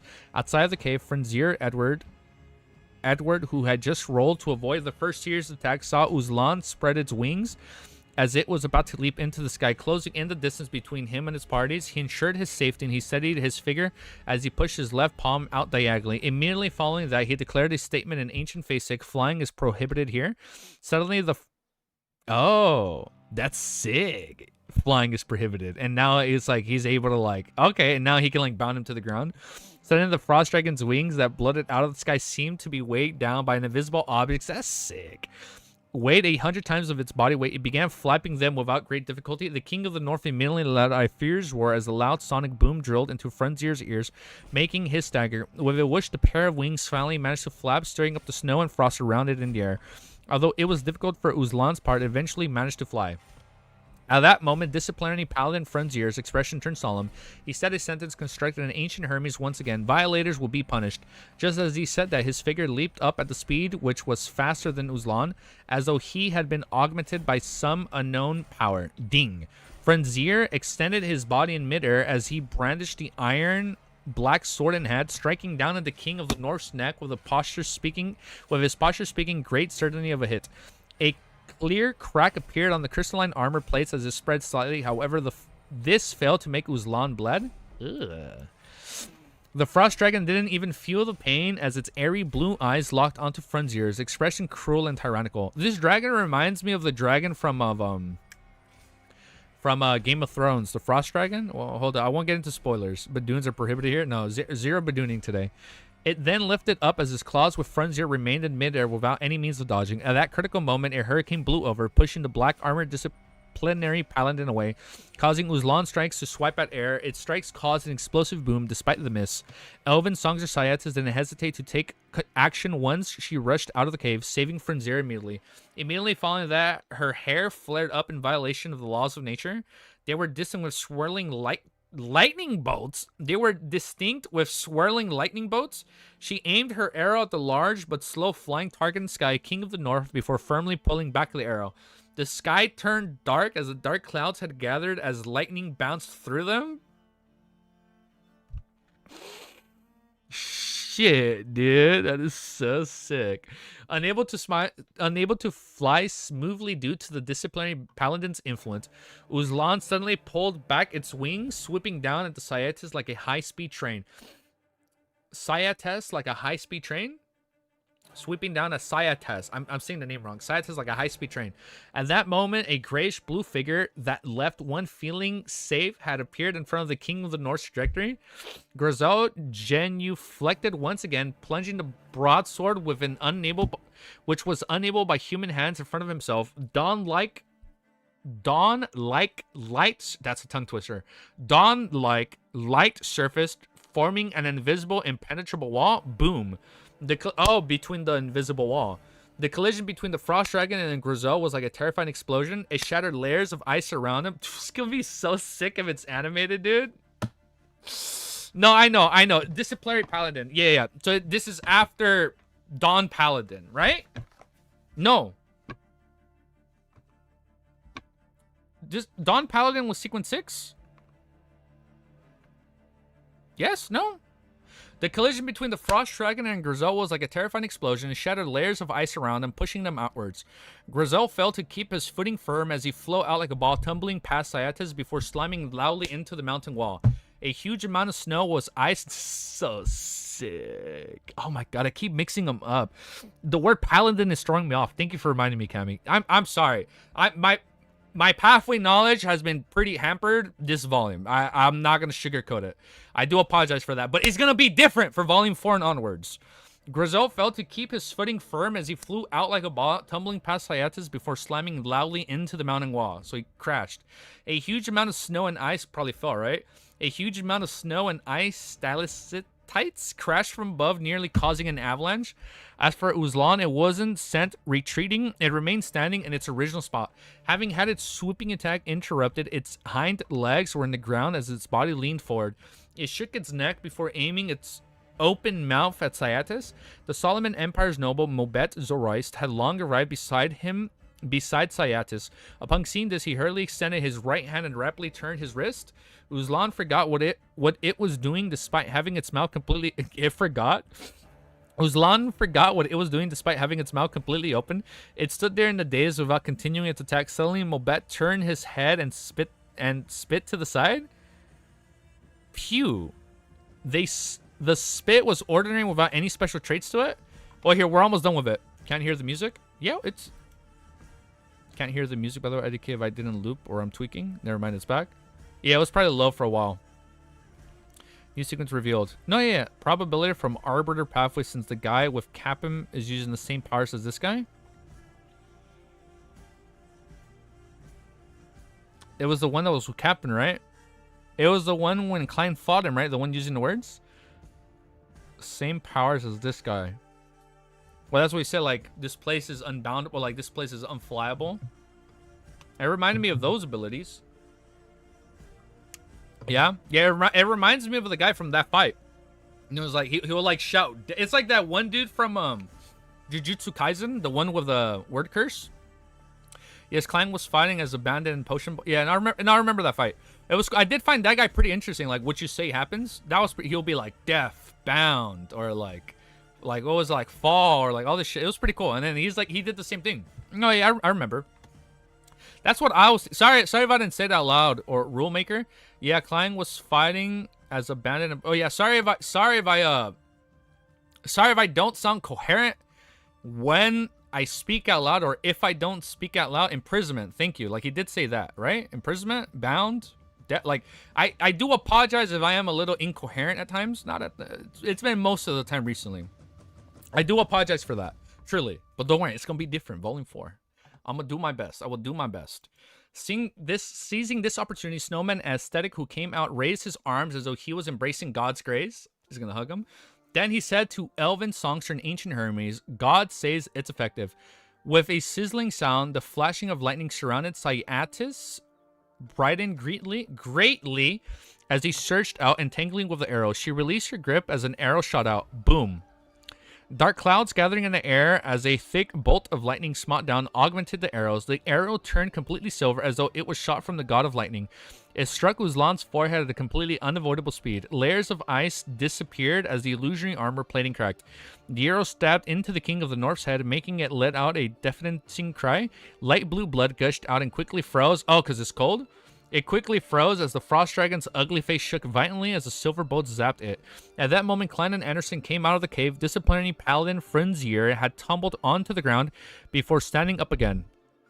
That's sick. Let me raise the volume up just a little bit. Before standing up again, Grizel extended his palms from the snow pile, rubbing his head. He didn't appear seriously injured. With so many teammates, I don't have to be the main assault force. I can attempt to control Uzlan's spirit body threads. No shot. He's going to control the fucking dragon, dude. From my observations, it doesn't seem to have the defensive abilities of a demigod. Of course, it's much stronger than the Sequence 5. A 5-meter radius is a little dangerous. Klein looked at the Frost Dragon and quickly had an idea. Now, if we make this the fucking marionette, GG. Clothes are prohibited here.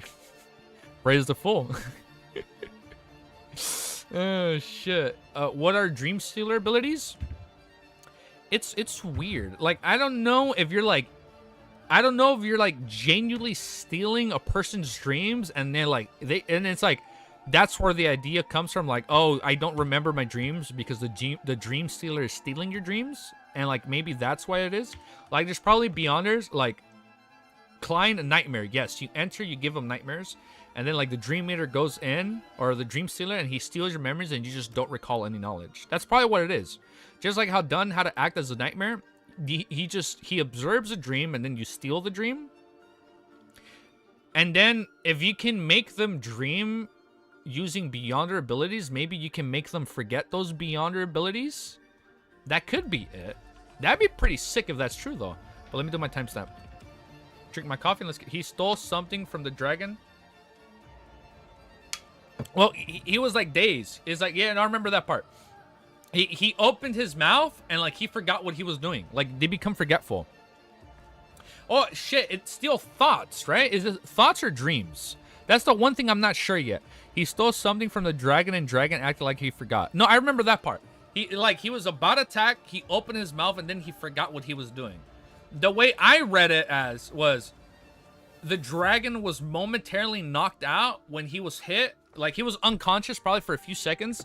And during those few minutes of unconsciousness, that's when he went in and like stole like an ability from him in his dream that he was going to use, right? Dunn controlled dreams while this just... No, I know Dunn is the one that controls the dreams and like that's how he acted as a nightmare. But I feel like that's what's a dream stealer. You make them unconscious or whatever, you enter their dreams and you can like steal whatever they're gonna do. And then because they dreamed that, they can't enact that. Well, we'll see. We'll see what happens. Chapter 570. What the fuck? Did I say 570? We just fucking regressed? 700. It's 700. Chapter 700. Chapter 700 is called Excellent Teamwork. King of the North Uzlan's tragic cries rapidly turned into roar. Following that, a snowstorm engulfed the area outside the cave, reducing the visibility to less than 5 meters. Hold up. Music is not playing.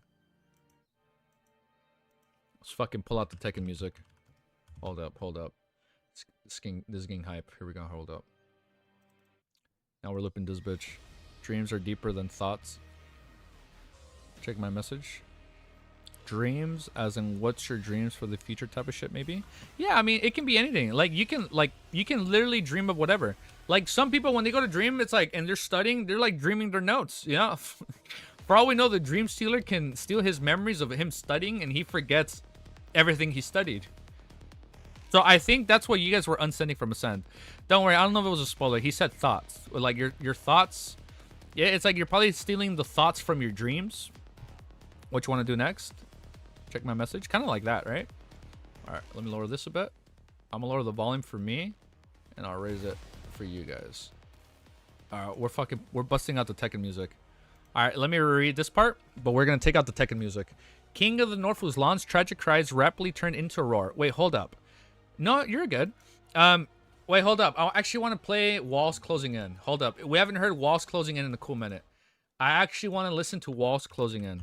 Walls Closing In. We haven't heard this song in a while. You guys are giving way too much hint. Let him read. No, it's okay.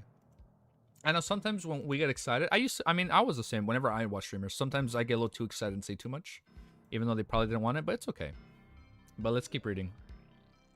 I don't know what an hint said, but it's okay. No, we're good, guys. All right, let me read this.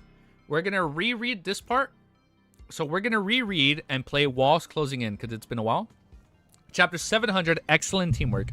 King of the North, whose long tragic cries rapidly turned into roar, following that a snowstorm engulfed the area outside the caves, reducing the visibility to less than 5 meters. Howling gale swept up to dense goose feathers as they covered every inch of space. Meanwhile, an icy blue halo rapidly extended outwards, clinging close to the ground.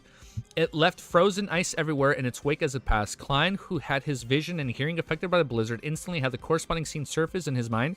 He hurriedly bent his knees and kicked his heels, jumping high up, allowing the icy blue halo to sweep underneath him. As for Mobet Zarest, who wasn't adapted to combat, he was already too close to the icy blue halo when he noticed it. He didn't have the time to jump up. At that moment, he was hoisted up by the shoulders. At the bottom of his feet had a tempestuous hurricane lift him up into the air. With a combination, he instantly flew up into the sky, avoiding the outcome of being frozen. Mobet turned his head and said without surprise, saw the deadpan Sayat test. This elven songster could only muster up the strong winds to glide forward due to the law forbidding flight. Anderson and Duina Snowman and Frenzier retracted accordingly, jumping in time and dodging an attack without succumbing to it. Only Grizel, who had just pulled out of his broadsword from the snow, was hit in the legs by the icy blue halo as he couldn't dodge in time. Layers of ice instantly surged outwards as Grizel stood on the spot like a frozen corpse. Whoosh. Did you update chapter? I think I did. Yeah, I updated it. Yeah, no, it's updated. The exaggerated blizzard obscured all the beyonder visions, making them lose their vision of the frost again. All they could do was passively defend against any attacks. At that moment, Snowman, who hadn't dropped to the ground, spread out of his arms once again and said solemnly, an ancient Hermes, God says it's ineffective? The violent blizzard suddenly calmed down significantly, be it the tempestuous hurricanes or the dense snowflakes. They were weakened or had been cut in half. Sciatus vaguely made a gigantic face with an ugly lizard-like face. The broken arrow was still embedded in his forehead. Uzlan had taken the opportunity to close the distance between them. Sciatic didn't panic.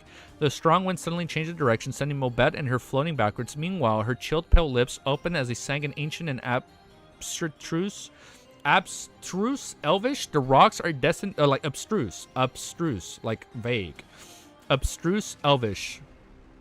Music doesn't really fit. You know what? It does sound a little different. I'm not gonna lie. I thank you for pointing that out. For me, it feels a little different. I think I'm gonna do this. I think I'm gonna play the other one we were listening to right now from Expedition 33. Thank you for mentioning it, so I can change it. I think I'm gonna play this one. I think I'm gonna loop this one. I feel like this one was feeling a little bit better. Is that how we keep playing Tekken? I feel like this one was feeling a little bit better. I feel like this one hit a little bit better. So let me read from here, and I think we'll just keep the Expedition music playing. The Lampmaster song. The violent blizzard suddenly calmed down significantly, but in this tempestuous hurricane or the dense snowflakes, they were weakened or had been cut in half. Sciatus vaguely made out a gigantic face with an ugly lizard-like face. The broken arrows was still embedded in the forehead. Need some more audio playing. Like them screaming in the background. Uzlan had taken an opportunity to close the distance between them. Sciatic didn't panic. The strong wind suddenly changed direction, sending Mobet and her floating backwards. Meanwhile, her chilled, pale lips opened as she sang an ancient and obtuse elvish. The rocks are destined to be shattered by the waves. Yo, good morning, dude. Good morning, guys. These trees are destined to be struck down by the winds. The mountains are destined to be crumbled like lightning. As every word in elvish was rich and filled with meaning, the constructed sentences were extremely I can't read this word. Succinct. Therefore, the lyrics didn't waste too much of Sayatis' time. Furthermore, the moment the first word was spoken, and from the beginning of the beautiful and forceful rhythm, the wind and the blizzard began to experience changes. The howling sounds of the wind turned chaotic as it spread out in every direction. Uzlan's massive figure once again appeared before Klein and company's eyes. When Sayatis sang the third phase, disciplinary paladin Frenzier had already pushed out of the right palm and profoundly set an ancient Hermes in prison. Instantly, the frost dragon, which was about to rust Sayatis and Molbet, had frozen the spot. Surrounding it were layers of transparent walls. As for Frenzier said that softly, Edwina, who has just found her footing, made her light blue eyes turn black. Inside them flowed a sticky liquid that seemed to be the manifestation of all the evil and depths of one of its heart. She gently clenched her right palm and at Uslan stood up with a roar, instantly ripped apart the effects of the imprison. The frost dragon's eerie blue eyes were filled with blankness and pain. It seemed to still be immersed in the emotions of sudden madness and ruthlessness. Even though this was a state it was always in, to have it fully triggered was uncomfortable. Without a doubt, it was a dragon who found it difficult to control its emotions. Seizing the opportunity of Uslan's brief pause, Anderson Hood condensed a burning white... the burning white sphere. Burning white sphere in his hand, then he bent back and threw it out like a javelin. I remember that. He used that in the last fight on the boat. Without waiting for the outcome, flames appeared under the strongest hunter's feet, turning ice into liquid stew. The spear accurately struck the frost dragon's half-open mouth, quickly melting the thick armor plates of ice with the excess force penetrating the upper parts of its forehead. Oh, because it went through and it came out of the forehead? Ugh. Uzlan let out another tragic cry as its hind legs stomped backwards, sending its body lunging forward. It stayed close to the ground as it rushed towards Anderson with a terrifying speed. This is such a fucking badass fight. Why does Volume 3 go so fucking hard, man? There have been so many fucking good fights in this volume. Like, hands down, these are my best fights in all of LOTM so far. Like, these are some of the best fights. Like, the Mr. A fight and the Inns fight and, like, his, like, people and, like, the Lenevus fight in Volume 2 were fucking crazy. But, like, this is just, like, it's, like, one-upping it. I don't know if we're going to be able to one-up, like, fucking Inns riding in meteorites falling from the sky in this volume. Volume 4 will go harder. Volume 4 is gonna go so hard, it's going to make... It's going to be... Oh, shut up. I was gonna make an erect broadsword reference. I'ma shut up. Uzlan let out another tragic cry as his legs stomped backwards, sending its body lunging forward. It stayed close to the ground as it rushed towards Anderson with a terrifying speed. The only thing its eyes was worn that dealt significant amounts of damage to it. Swing? What kind of... You might actually faint? Dude. I actually almost fainted in the movie theaters once, and it was when I was watching Endgame, man. I was hyperventilating in the theaters, man. That shit was crazy. The snow split apart as deep and wide chasm opened to its ground, and it emanated all the way to where Anderson was as it continued extending. Bang! With its terrifying inertia, the frost dragon slammed into a boulder covered in thick ice, shattering its outer shell and cracking its... I like how it has this, like, ice layer around him. Cracking its interior. If Anderson had collided with it, the strongest hunter was bound to turn into meat paste. Even being brushed was likely to lead to his death. However, in a particular spot in the chasm where Anderson was originally standing, there was a dark hole that led straight down. It was enough for a person to barrow it. A hand held onto the hole's entrance. Through the extrusion of force, the strongest hunter was the healed hair jumped out. After he threw the burning spear, he didn't dodge in panic. Instead, he directly used the Beyonder powers and melted the snow beneath his feet. As he burned the underlying soil silently, he created a hole that wasn't too deep. Following that, he sank himself into it by crouching perfectly, dodging the King of the North's charge. At that moment, a pure beam of light descended and struck Roselle, quickly melting the ice encasing him. Snowman had used an offensive blow to remove the restrictions placed on the giant garden. With the explosive light of dawn, Grizel raised his broadsword and charged to the frost dragon with white strides before cleaving down widely. Bang, bang, bang. Grizel was only a meter shorter than Uzlan's non-humanoid form. His strength was equally ridiculous as he clashed repeatedly with Uzlan's front claws, occasionally wavering and retreating at times. He quickly recovered, taking a step forward and engaging his opponent. With the giant garden occupying the frost dragon's attentions, like he's just aggroing him, the others reacted accordingly with relative composure. Damn. Snowman maintained his... Well, I do love that opening, by the way. To Be Hero 6 opening it. To Be Hero X goes hard. That's just a really good opening. Snowman maintained his spread arms as the sun-like halo appeared around him. It quickly spread outwards, warming up all his companions, giving them immense courage. Furthermore, he's like a bard. He's buffing them up. And is giving them immense courage. Furthermore, he carefully ensured that as it avoided the King of the North. Not far from him, Sayata's hair flared up as she drew her bowstring. She shot out the arrows that appeared to be formed from the wind blades of lightning due to the massive target. Every single one of her arrows had hit her target. Furthermore, all other arrows struck the same spot, the frost dragon's shoulders. Mobet Zoros worked with Grisels, occasionally stealing the thoughts of the kings of the north, had and was about to execute, making it pause briefly. At other times, he would attempt to steal its powers, but in the few times he didn't have any success.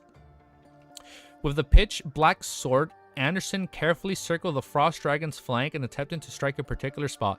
Disciplinary paladins, Frenzier brandished his iron black sword, using prohibition and imprison to aid Grisel's brawl with the frost dragon. Without his restraints, even if the giant was a guardian, he would still have long been sent flying and suffering a fatal stomp of the spewing of its breath. Really? Klein looked at Edwina and raised his hand to the point at him. Invisibility. He didn't know if she had the ability to mimic this power. If it was possible, he needed to consider using other methods. Edwina didn't ask why her light blue and limped eyes immediately reflected Germanspro's body, which was lost in the cold and turned transparent. Following that, Klein's figure became faint and vanished. After confirming his condition, Klein quickly ran towards the intense clash between the giant and the dragon. With a roll, he has to be within 5 meters, right? He arrived at the King of the North's left foot. Then, as he focused on dodging Uzlan's feet while in... Fucking cool fight, dude. While it did battle, he emanated his spirituality to control the illusory black threads with his spirit body threads, visions he had long activated. The fact that he's going to be able to do this is kind of crazy. Right on the heels of that, he would roll or leap around in search of the space beneath or around the frost dragon. So. Silver lightning air, like fucking Rosaga was able to control a fucking worm. Klein is going to have full control over a fucking ice dragon, bro. That is crazy. I hope it happens. I mean, knock on wood, it happens.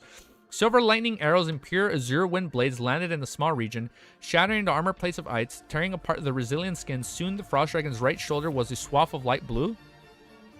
The corresponding claws motions also appeared to slow down indiscriminately. Disciplinary paladin Frenzier accurately noticed this point. As he dodged the icy blue breath, he pointed in the direction and declared an ancient Hermes death. You gonna be a dragon tamer. Loki gonna be a beast tamer. It's a fucking good ass fight. And then, like, the fact that he has to kind of like, it reminds me of like some Attack on Titan shit, where like they'll use their 3D maneuver gears and they have to like kind of like skirmish through all the Titans, and like it's like the person can only, it's like he's only so small like going through it. It's so cool, dude. Disciplinary paladin Frenzier actually noticed this point. As he dodged the icy blue breath, he pointed in the direction and declared an ancient Hermes death. That's sick. That's the fucking hit that hit Klein when he was as the Dark Emperor bandit. This is some How to Train Your Dragon, dude, and the movie just came out. That How to Train Your Dragon live action movie just came out. Oh shit! How to Train Your Dragon. This is a sequel to How to Train Your Dragon, just a more darker, gloomier twist to it. With a bursting sound, the blue blood flowing from Uzlan's right shoulder instantly dried up, and the tear allowed its translucent bones to be seen. At that moment, Edwina used a palm-sized brass mirror, and reflected parts of Uzlan's body on it. She reached out of her right hand and grabbed at the mirror's surface, pinching the reflection within. Then she forcefully pulled outwards. Uzlan's wound instantly... What the fuck? So it's like, instead of using like a doll to like hurt her point, she's using the mirror, and then she can like... It's like she pinched him? Wait, I read that wrong. Then she forcefully pulled outwards. Okay, Uzlan's wounds instantly worsened. It kept spreading as though it was about to lose one of its front claws. It let out a tragic cry as it suddenly raised its body, standing on its hind legs. Light blue light that was almost white surged out of the dragon. In a 100-meter range, the temperature plummeted, flowed by a fearsome force. Suddenly, all the Beyonders were sealed in ice. Their bodies became extremely cold as they turned very stiff. They couldn't help but tremble.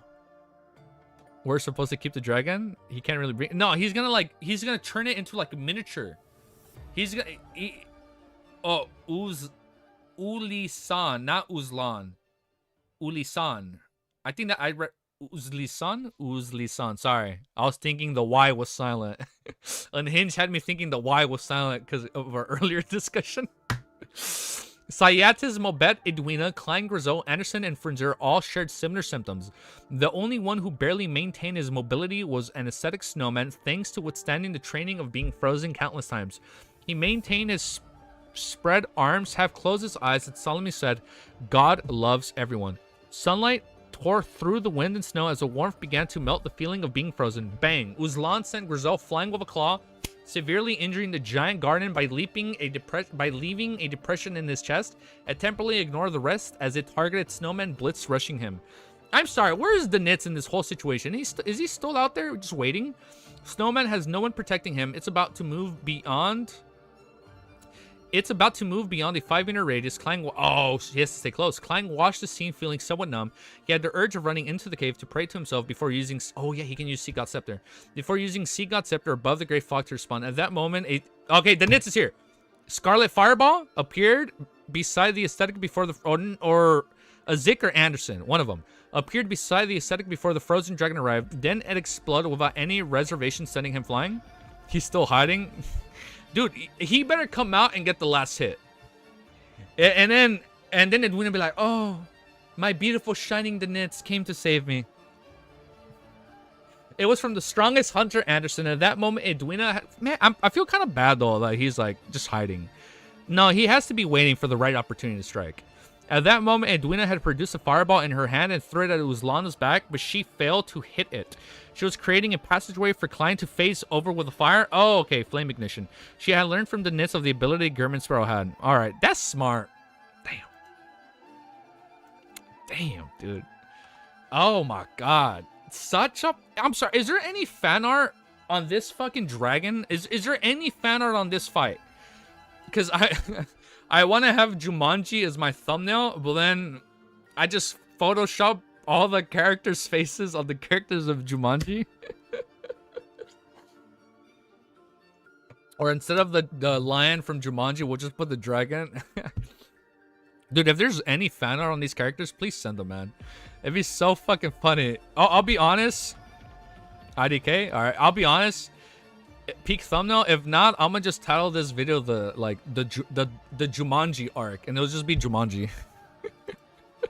People be like, "What the fuck happened in Lord of the Mysteries? What the fuck happened in Lord of the Mysteries?" That'd be so fucking funny. All right, so I guess this would be the last chapter, right? Because you said stop at 702. Yes, there's art. Oh, please send it.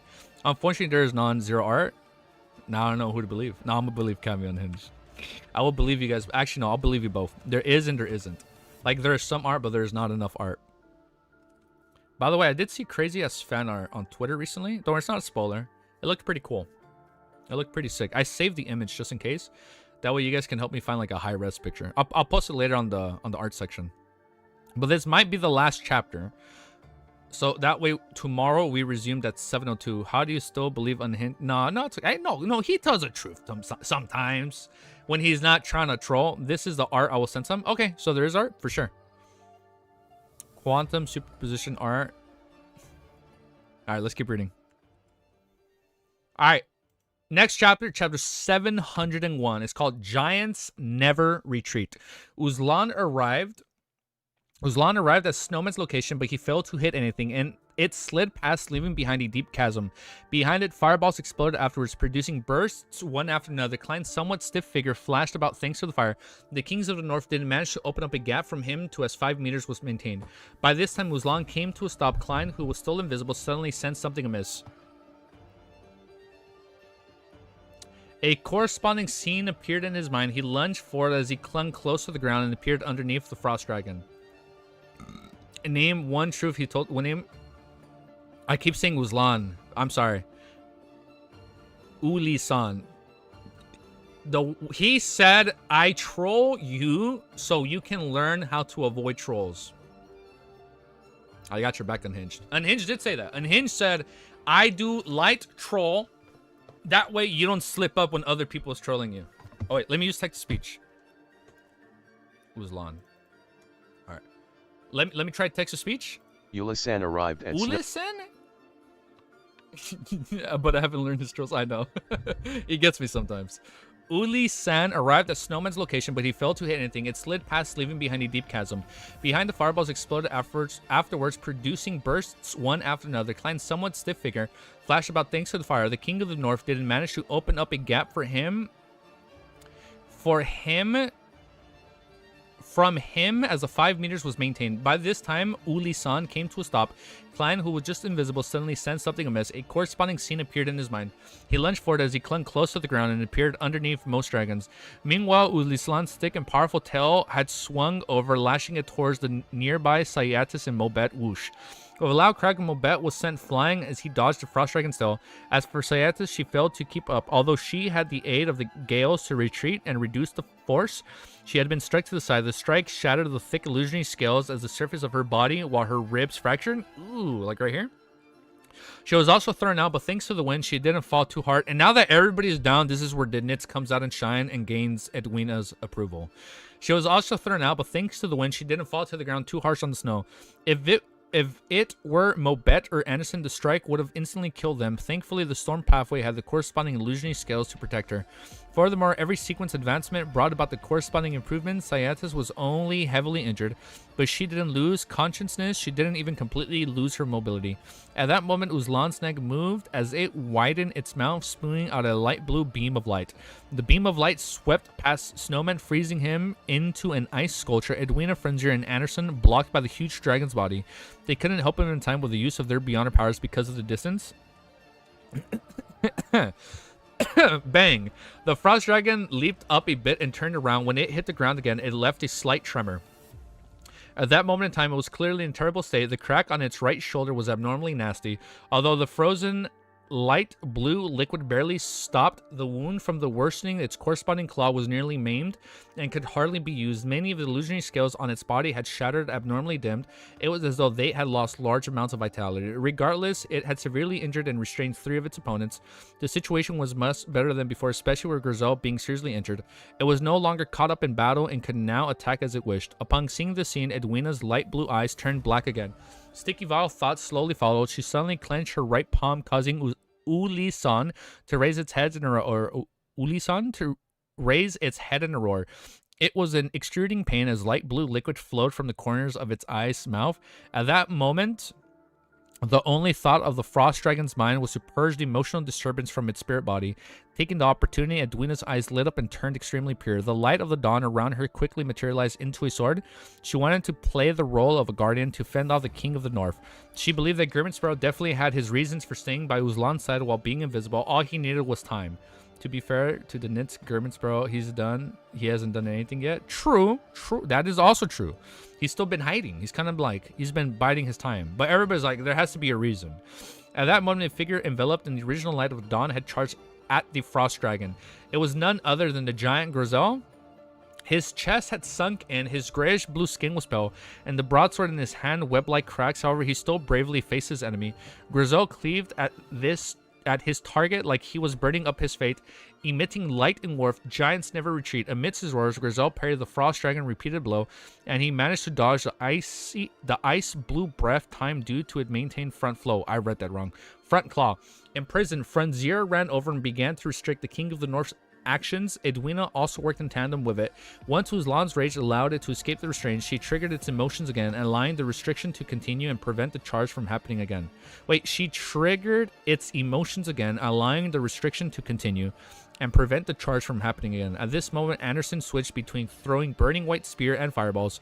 Again and again, he dealt severe damage to the Frost Dragon. After Mobat managed to catch his breath, he continued stealing its thoughts or power, stopping the Frost Dragon's attacks. That's sick, dude. Giant never treated. He keeps getting up. Uzlan attempted to spread its wings a second time. It flew into the air a second time, sending snow flying with Frenzier, adding another flight restriction. It could only give up when it sensed the difficulty in doing so. Klein, who kept switching positions by its feet, gained a deeper control of its spirit body threads. It had long reached the 20-second threshold, but he failed to achieve success. This was because the king of the Norse spirituality was extremely potent. After a while, there was a clang. Grizel's broadsword was tainted by the frost dragon's breath and was struck by the claw. The former shattered completely, turning into countless fragments as they flew everywhere. With spunting sounds, the invisible walls in front of Grizel reached their limit as they let through several fragments that impeded his head and chest. Frenzier, who was similarly nearby, failed to dodge in time. The side of the armor collided with fragments as his side was mangled. Giants never retreat. Oh, that's why D said that. Giants never retreat. Look at that, dude. Grizel. Oh, he fucking roared that, dude. Goats. Not Grizel. Goatzel. This is a fun. Like, I remember you guys were talking about Father Trotsky. You were like, Father Goat Trotsky. Fucking giant. How do you say giant Grotzel? Fucking giants never retreat. Grizel roared loudly once again. The light of the dawn radiated from him once again as his sword made of pure light appeared in his palm. As the dark red blood on his face flowed and he parried the frost dragon spike, at that moment Klein was flicking the spirit body threads before he finally saw the opportunity to achieve initial control. 3 seconds, 2 seconds, 1 second. Uzlan's actions instantly froze as its joints seemed to grow rust. The frost dragon immediately became alert and sensed the source of the danger came from beneath him. Seeing the moment before its thoughts came to a complete halt, it instantly made the decision to sit down. It wanted to quash the despicable fella. Suddenly, its mind went adrift, having forgotten what it wanted to do, and about 20 meters away, Mobet Zorost's knees buckled as he sat strangely on snow. Klein took the opportunity to move his feet, walking to the side of the frost dragon's hind leg at a decent speed. His invisibility was beginning to wear off. After all, the mimicked ability definitely couldn't compose with the original. He extended his hand halfway as he spiritually jumped, his action akin to controlling a huge puppet. Bang! Uzlan, whose thoughts were already slowing down, finally recalled what it wanted to do and now I remember. Its hind legs slowly bent as its hefty figure smashed downwards, but all it did was send snow and dust flying. No good. Have to do it. Thoughts flashed through its mind sporadically as its heart suddenly contracted, condensing a terrifying light blue halo. This was the beyond power stemmed from its life. It could create a cold hell. With this, Klein and company could completely freeze. If not for the snowman's experience and powers of being capable of restraining the state, more than 1 or 2 Beyonders would have died. However, with it under Klein's control, everything Uzlan tried to do was clearly impeded. Damn, look at that. I'll send you the ones you can find. Oh, thank you, man. We'll look at them right now. We'll look at them right now when we're done with this chapter, only 2 to 3 pages. Hell yeah, dude. Edwina actually noticed the source of danger, which she previously had no idea about. Immediately, she clenched her right fist, detonating the frost dragon's strong emotions. Detonating? The king of the Norse figure trembled in slow motion as the light blue halo that it had just converged scattered out of the control. It failed to interfere with its environment. The frost dragon's mouth slowly opened and let out a stuttering cry. Sayatis stood up with a great difficulty. The moment she recovered a little, upon seeing the situation, she immediately held back her pain and drew her bow. Her hair flared up again and heavy dark clouds appeared in midair once again. 2 different silver bolts of lightning added radiance to each other as he surged onto the bow, forming a terrifying arrow that swirled with a bolt of lightning. Sayata's face twisted as she released the arrow. The silver bolt of lightning instantly penetrated Uzlan's chest with a whoosh, tearing open a ghastly wound. Flames spewed and lightning bolts sparked inside its wound, causing greater damage. At that moment, Anderson's eyes lit up. My voice! I'm losing my voice! A blazing white flame enveloped his body as he transformed into a stream of light, accurately shooting straight for the wound. Pitch black marks rapidly surfaced on the frost dragon's abdomen as though someone was scribbling over it. Uzlan's thoughts weren't as slow due to the intense stimulation. As it struggled to flap its wings, it soared up into the sky. Flying is prohibited here. Frenzier added more restrictions in a timely manner. Bang. King of the North fell to the ground again as its pitch black marks on his abdomen tore open. Light blue blood and damaged organs spewed out like a waterfall. Oh, it's flowing. It's coming out, right? King of the North fell to the ground again as its pitch black marks on its abdomen tore open. Yeah, because it's standing. Or it's on 4 legs. Okay, so it'd go down. Light dive fell on his back. No, it didn't fall on his back. Light blue blood and damaged organs spewed out like waterfall. Anderson took this opportunity to jump away from the dragon's body. The flames over his body had extinguished as transparent layers of ice convert him. Cold. It's really cold. He held deaf, branchy, don't, as he stiffly jumped away. His body was constantly trembling. Klein, who had nearly allowed the frost dragon to escape his binding, achieve his initial control again. He made Uzlan's thoughts of making everyone present die with it slowed down as it suffered from theft explosion. Its long neck slowly locked up as it let out a slow whimper as his body collapsed bit by bit. During this process, Klein did an attempt to stop Syatis and company's continued attacks. He knew very well that to turn the frost dragon into a marionette needed far more than 5 minutes. There were too many accidents that could happen in the span of time. Franzyar stood straight while panting. With the side of the body mangled, he pushed forward his swordless palm and declared in ancient Hermes, death. Uzlan's body trembled as it collapsed to the ground like a small mountain made of ice. Light blue light that was nearby white was released from its light blue light that was nearly white was released from its body as its flesh and body quickly disintegrated. Soon the gigantic dragon's corpse turned into a snow-laden heavy door that swung. Oh, it's the exit. Soon, the fucking dragon was the door. Soon the gigantic dragon's corpse turned into a snow-laden heavy door that swung outwards. Without anyone mentioning it, all the Beyonders present knew it was a door leading to the outside world.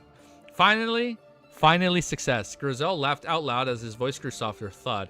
His nearly 4-meter tall figure fell forward as he held himself up with his knees. Dude, he's gonna sink the ship, bro. This fucking giant is literally gonna sink the boat when they go back. He's gonna be too heavy for the boat. He's gonna have to swim his way back. Following that, the light dawn around him scattered as his aura was almost immediately... Who?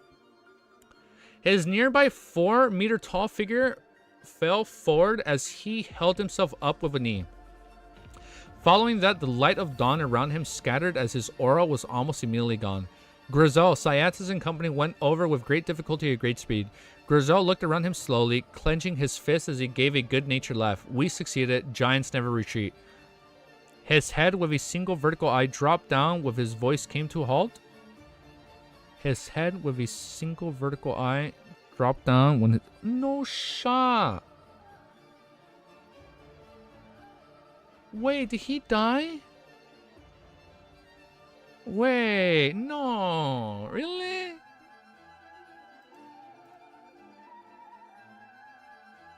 Music change?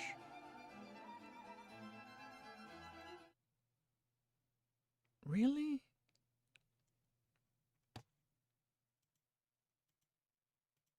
Wait. Shit. Are we reading one more? Or should I save the rest for next time? Or do we... You guys tell me. Hold up. I'm trying to find it because I know I like the song you linked, Cammy. Since it's unlisted. Code mystery.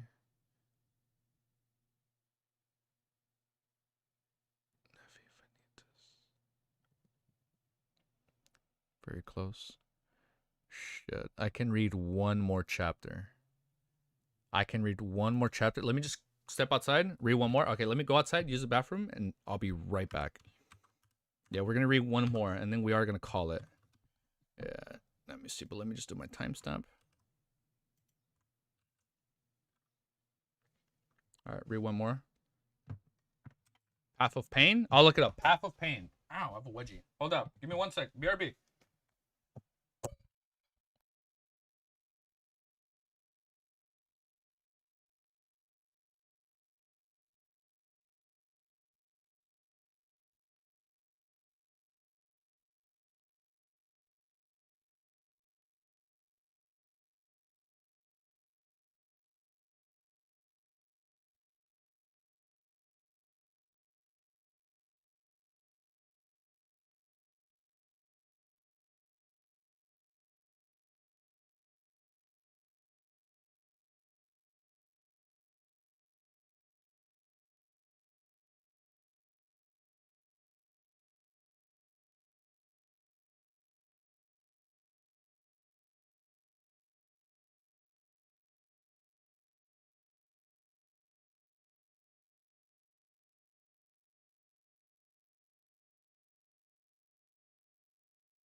This dog, man. Fucking Ellie. She does not want to hang out with me here. Okay, she laid down. Perfect. Okay. It's like she doesn't want to lay down with me in here, but like she'll like lay out my door and wait for me to play. But when we're sitting here, Ellie, you are so needy. I have spoiled you so much. Just chill here for a bit. I'm gonna read one more chapter. All right, what song am I playing? You guys said it earlier. Is it getting too late? No, we can do one more. Path of Pain and Music Domain. Path of Pain. Path of Pain. Path of Pain. Path of Pain. Damn, it's been a while since you said music change. Shit, it's been so long. Where the fuck is Music Domain? Hold on, I see it. Music Domain.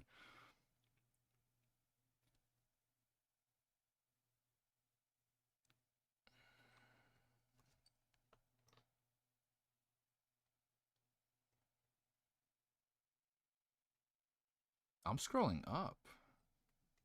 Oh, I see it. Path of Pain. Hollow Knight, Sealed Vessel, Path of Pain music. No, Ellie, you're gonna sit down. No. No, you're gonna sit down. You get so needy and moody that you want to play that you just sit out my door and wait for me to finish streaming. No. You're gonna sit here with me. No, hey. Hey. I'm gonna be a little hard on you right now. You're gonna sit here and wait with me. I'm gonna read one more beautiful chapter, okay? Cool? You're gonna sit here. Okay? No. Because you're being so, like, moody with me. Just hang out right here. No, you gotta hang out. I'm sorry. Perfect? Because I'm busy with stuff and missing most of... No, you're okay, Cammy. No, it's all good. Elliot, you better stop. No, I'm not gonna let her out. This chapter, she's gonna stay here and wait. Sorry. So if she does bark a little bit, if I let her down, I do apologize ahead of time, but she has to stay inside. I need her to learn to, like, hey, like, you can just sit here. Like, if you're gonna sit outside, you can sit in here with me. So I do apologize if she does bark a little bit right now. But I'm gonna try and ignore her. I'm not gonna ignore her attention, right? But I'm gonna try and not give attention to her barking at me to let her out. But let's see. It's gonna be our last chapter. Copy paste epilogue. Copy paste. No, don't start with me. No. I'm gonna be mean today. You gotta chill. No. You gotta be chill. I'm actually gonna take off my headphones so it doesn't bother me too much. But you guys let me know how it sounds. I think it sounds good. Actually, I lied. I'll keep one on. Just so it doesn't get Ellie. No. We're not doing this. Ellie, stop. Alright. This is going to be our last chapter for today. Chapter 702 is called Epilogue. Grozel, Frenzier, who was closest to the giant, rushed to Rozel and caught him. Then he slowly released his grip and stood up as though he had just experienced a confusing dream. Satyr tore out Mobiette's arm and ignored the pain all over her body. She ran to Grozel's side with the aid of the wind. She bent down and carefully observed for a moment. We are recording, right? Yes? It's updated? Yes. She bent down and carefully observed for a moment. Then she nudged the giant and hysterically shouted, wake up, it's not time for us to leave. Her voice softened in silence. Mobette stood by the side, seeing the giant unable to maintain his body as it wavered. Finally, it fell to the ground with a thud. He fell silent for a few seconds before exhaling. After that moment, Anderson and Edwina had already ran to Snowman, once used a flame, while the other mimicked the holy light to quickly defrost him. As Klein was nearby, he directly arrived by Grozel's side. His spirit-body thread vision told him that the giant was dead. Only his spirit lingering, but it was beginning to scatter. This made his damage transfer powers completely useless. For the moment, Grozel ignited the light of dawn and engaged in the Frost Dragon. A second battle. He must have prepared himself for death. Klein fell silent. Damn. Mobette glanced at him and said with a rueful smile, to be frank, I've not seen many giants. Most of my impressions of them had come from the book. Teachers and parents, I always thought that this race cruel and violent, unintelligent creatures who were closest to monsters. However, Grozel wasn't like that. He was frank, honest, and optimistic. Although he might appear rather silly, he knew better than anyone he was right and wrong. He told me that this was because he wasn't one of those ancient giants. He wasn't even a second... let me put the volume up just a smidge. He suddenly passed through... Wait. I don't even know if I should believe him, but his existence is proven possibility. Wait, what the fuck? I skipped the line. He told me that this was because he wasn't one of those giants. He wasn't even a second or third generation giant. The cruel and violent giants similarly had the ability to reproduce and give birth. As for their descendants, there would be more rational ones appearing from time to time. These descendants would reproduce and have more descendants, allowing his entire giant race to escape from the confines of being monsters. Hey, I don't know if I should believe him, but his existence has proven the possibility. As Mobet said, Ellie wants to get down. No, Ellie, you gotta learn to just hang out. Just like one more chapter. As Mobet said that, he suddenly paused as though he immersed in his memories. At that moment, Edwina and Anderson held Snowman, whose body was still a little stiff, walk over the aesthetic struggle as he walked to Grizel's side. One sec. Hey, Ellie, what are we doing? Hey, stop acting like that, okay? I know you're on your period and you're a little moody. If you want to hang out with me, this is how you're going to hang out with me. 10 more minutes, okay? I'm not going to do this. I'm going to ignore you. And if I put you down, I'm not opening the door. You got to chill. You got to stop. Cool? Capiche? Capiche. Sorry. I had to go in dad mode for a sec there. Hey, I don't know if I should believe him, but his existence has proven the possibility. As Mobet said that, he suddenly paused as though immersed in his memories. At that moment, Edwina and Anderson held Snowman, whose body was still a little stiff, walk over the aesthetic struggle as he walked to Grizel's side. Looking at a tightly closed single eye, Snowman gestured to the sign of the cross on his chest. He half closed his eyes as he whispered a prayer. Father of all things, the great source of everything, here lies an honest, pure soul. May he enter your kingdom and receive ethereal redemption. Sayatis opened her mouth as though she wanted to say that Grizel's faith was in Giant King Zarmir, but she ultimately chose to keep silent. She watched in silence as Snowman completed the prayer. We have to leave as quickly as possible. No one knows how long this door will remain open. The elven songs are said as she surveyed the surroundings. Her sorrow and pain left her rather quickly tempted. She looked down at the giant and added in a heavy voice, "We can't let Grizel's soul dissipate in the delusion world. We have to bring him back to reality." All right, Mobet immediately agreed. Klein and company didn't object either. Edwina turned her head and shouted at the mountain cave of the ice and snow. "The Nits, you can come now." Fucking the Nits was hiding the whole time. Son of a bitch. At that moment, Sayatis' eyes darted around as though she had recalled something. She turned her head and said to Klein, "Do you have a pen and paper?" Yes, Klein took out a fountain pen and notes and brought it around him. This was a professional trait of being a seer. Sayatis received it and began scribing on it. She didn't stop even when the Nits ran out of the cave. The Nits kept silent. He was in low spirits as well, lacking the joy and excitement he should have when pending departure from this book world. Finally, Sayatis stopped writing and handed the paper and pen to Klein. "The formula you wanted. Aren't we completing the trade only after leaving?" Klein mumbled silently in puzzlement. He received the pen and ocean songs for potion formula. Oh, that was part of the deal. As though sensing his puzzlement, Sayatis turned her head and looked at Grizel.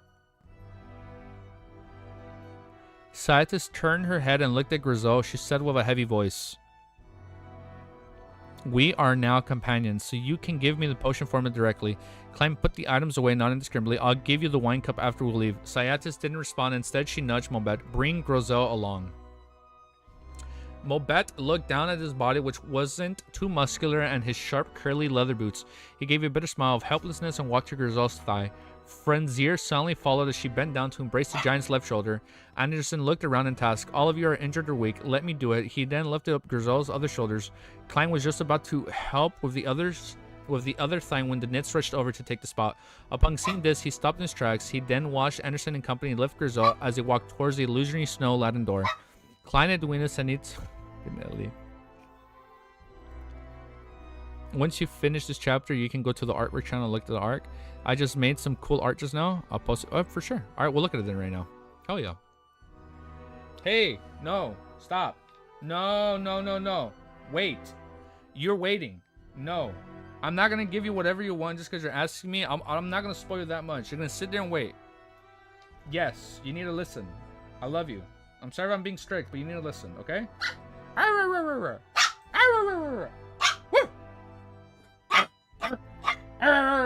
Wait. No. Wait.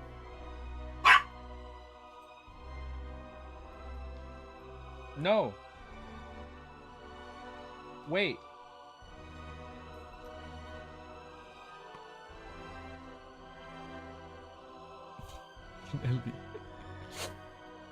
Klein was just to help out with the other thing with the Nits switch over to take his spot. Upon seeing this, he stopped in his tracks. He watched Anderson and company lift Grizel as they walked towards the illusory snow-laden door. Klein, Edwina, Sayatis, who who stumbled as she walked, and Snowman silently followed beside them. Oh my goodness. Ellie. Hey, no, stop.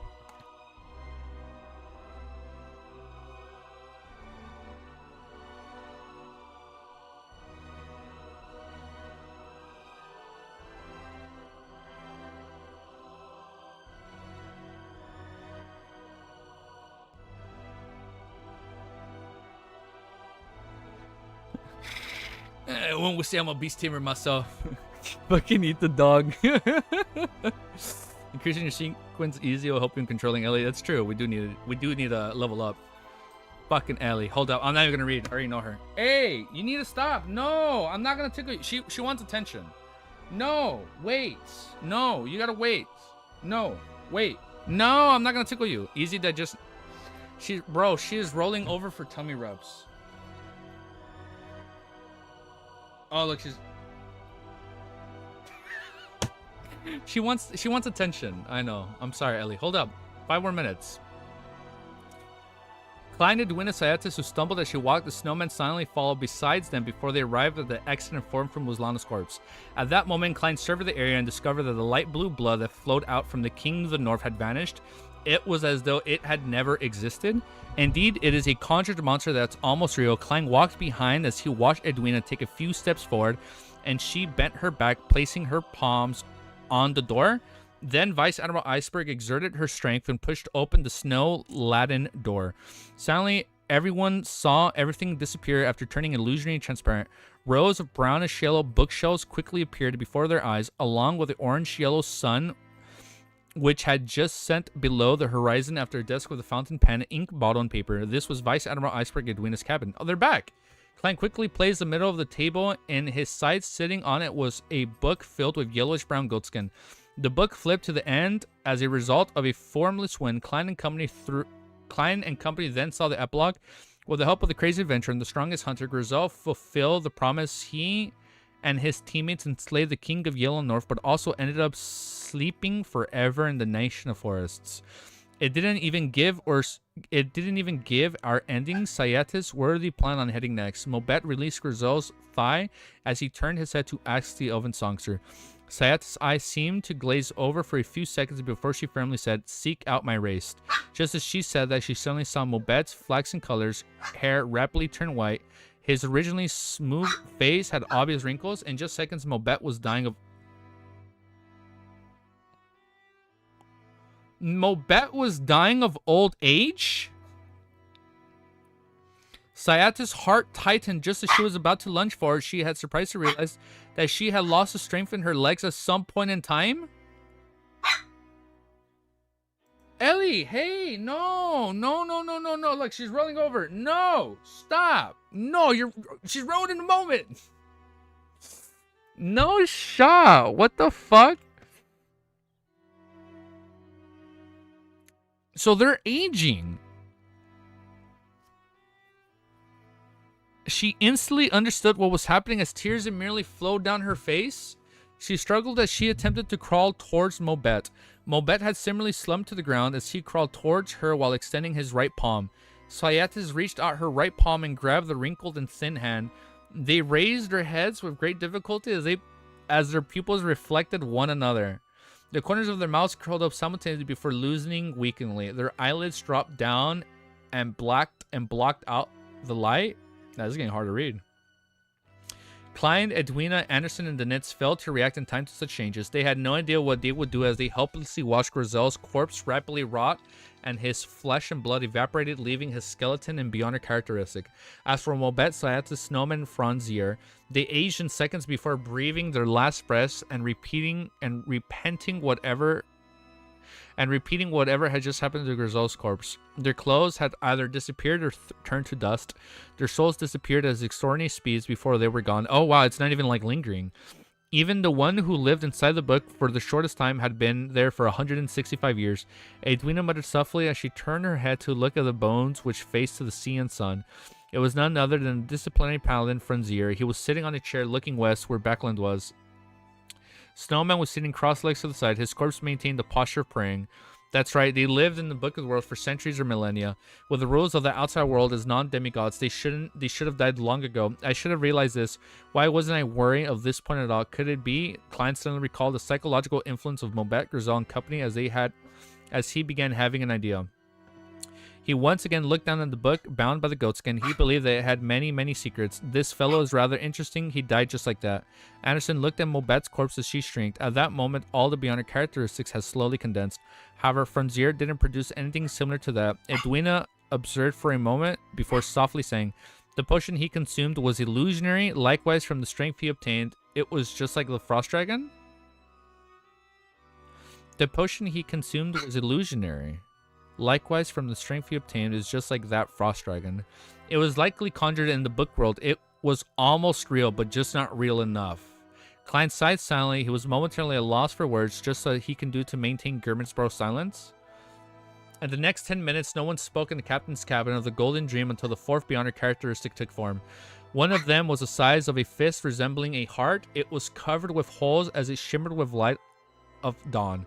Another resembled a jellyfish. Its translucent exterior seemed to contain azure blue seawater. Oh, that's the elven ones, right? The songster.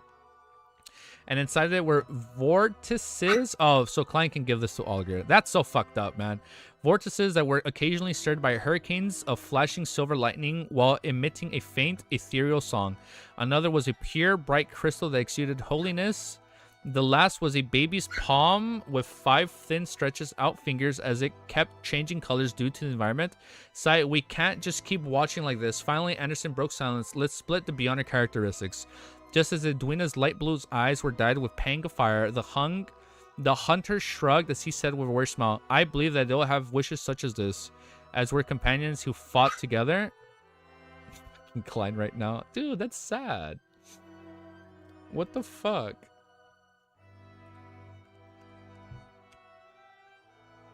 Man, that's actually sad. What the fuck?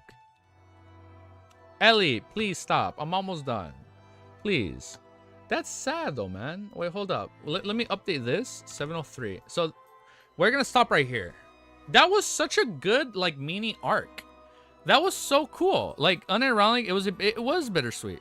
I think bittersweet endings are the most memorable endings, to be fair. Ellie, please stop. No. Don't worry. Once we finish, we'll go out. We'll go for a little walk. It's just sad, man. Like, I was under the idea, like, I wonder how, like, they're gonna navigate all these new characters in the real world. Because it said, like, time froze, right? It was like, okay, if time froze for them in the book, they don't actually age. It's always bittersweet. Yeah, it does feel bittersweet. It's always been bittersweet. It's never been happy. I was under the impression, we sent few artworks. Yeah, we're gonna look at it. I was under the impression that, like, okay, because time is freezing, like, their age is also freezing. And once they go to the real world, like, their actual, like, inner clock will begin, like, or resume. Like, don't, like, I always thought, like, okay, they only age when time resumes in the book, and then that'd be it. But no, they got out, and then they just fucking age. They turn brittle, and then, like, they turn into dust and just evaporate. And all that's left is your characteristic. The one that was sad was the one that just sat there in the chair, and he's just looking in the direction of Backland, you know? He was probably, like, he was just probably reminiscing his entire life up until that point. Like, he probably, like, he thought he can see all the people he left behind, but no. That's sad. That was fucked up. Wait, let me look at the artwork before we end it. There's artwork. One sec. Artwork. Damn. Fucking crazy. Wait. Let me share my screen. Damn. Did it sharing? Yeah, it's sharing right here. Damn, look at that one. Wait, what the fuck? Where is it? Oh, it's right there. It's like all the way down here. Oh shit. Now, like, my screen is so, like, out of it.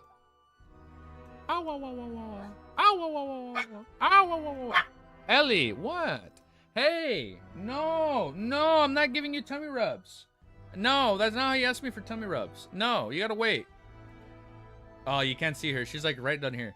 She's just rolling over waiting. No, you gotta wait. You gotta be patient. Damn, I feel bad. I feel so mean. She wants attention so badly. This one is sick, though, dude. Look at that one. Yeah, and look at this. Oh, that's them? Oh, that's her drawing her bow? Damn, dude. Is that the Nits hiding? This was so sick. This was like straight up like a D&D campaign. Wow, my artwork is so out of it. I apologize. Hold up. It's like really hard to see anything. I'm sorry.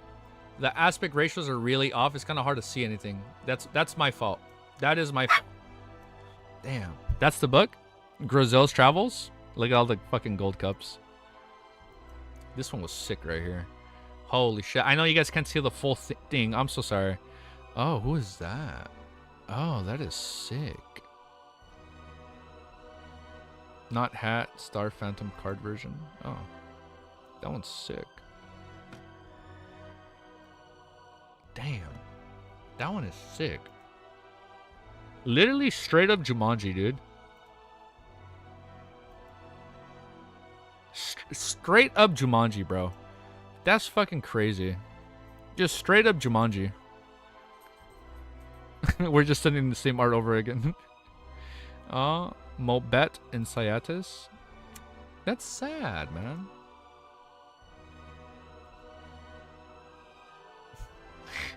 Man, this sucks. Fathers, they die. Son of a bitch.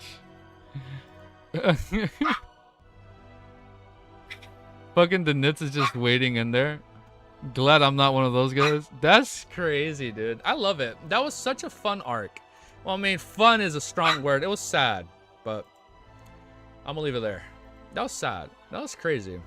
I realized I didn't hit recording during the artwork part, but we looked at artwork. I wish there was more. Yeah, I wish there was more. It was a really good arc. I liked it. It was. I think for me, bittersweet endings are always the most memorable. I mean, happy endings are also memorable. Even fucked up endings are memorable. But this one was definitely bittersweet. We send them. I'll go through it. We'll see which one we'll use as our artwork. All right, man. But I'm gonna let you guys go. I had a beautiful day. We read a couple chapters. We went from 692 to 702. The Nits, yeah, he fucking hid the whole time. I really thought the Nits was gonna come out at the end and get the final hit. What? Oh my god, she wants tummy rubs, and she just wants me to hold her, and she doesn't like it when I have her up here on the chair for some reason. Definitely use yours. We'll go through them. All right, guys, I'm gonna let you go. Have a beautiful day, and we should hopefully be back tomorrow for more, because we are done in less than 30 chapters. We are literally done with volume 3 in about 30 chapters. I don't think I can read 30 chapters tomorrow, and I can't stream Friday. I can't stream Saturday because I'm gonna be out for most of the day. So I'll be live Sunday. Friday, we're going to try and see how much we can read. And then Sunday, we'll see how much we can read. But we are for sure done with Volume 3 by next week.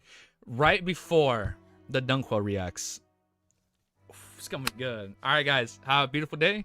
Don't be sick. Yeah, I'm going to make sure I take my vitamins. Don't forget. Take your vitamins, guys. All right, guys. Have a beautiful day. Peace. And I'll see you guys all very soon. All right? Later, guys.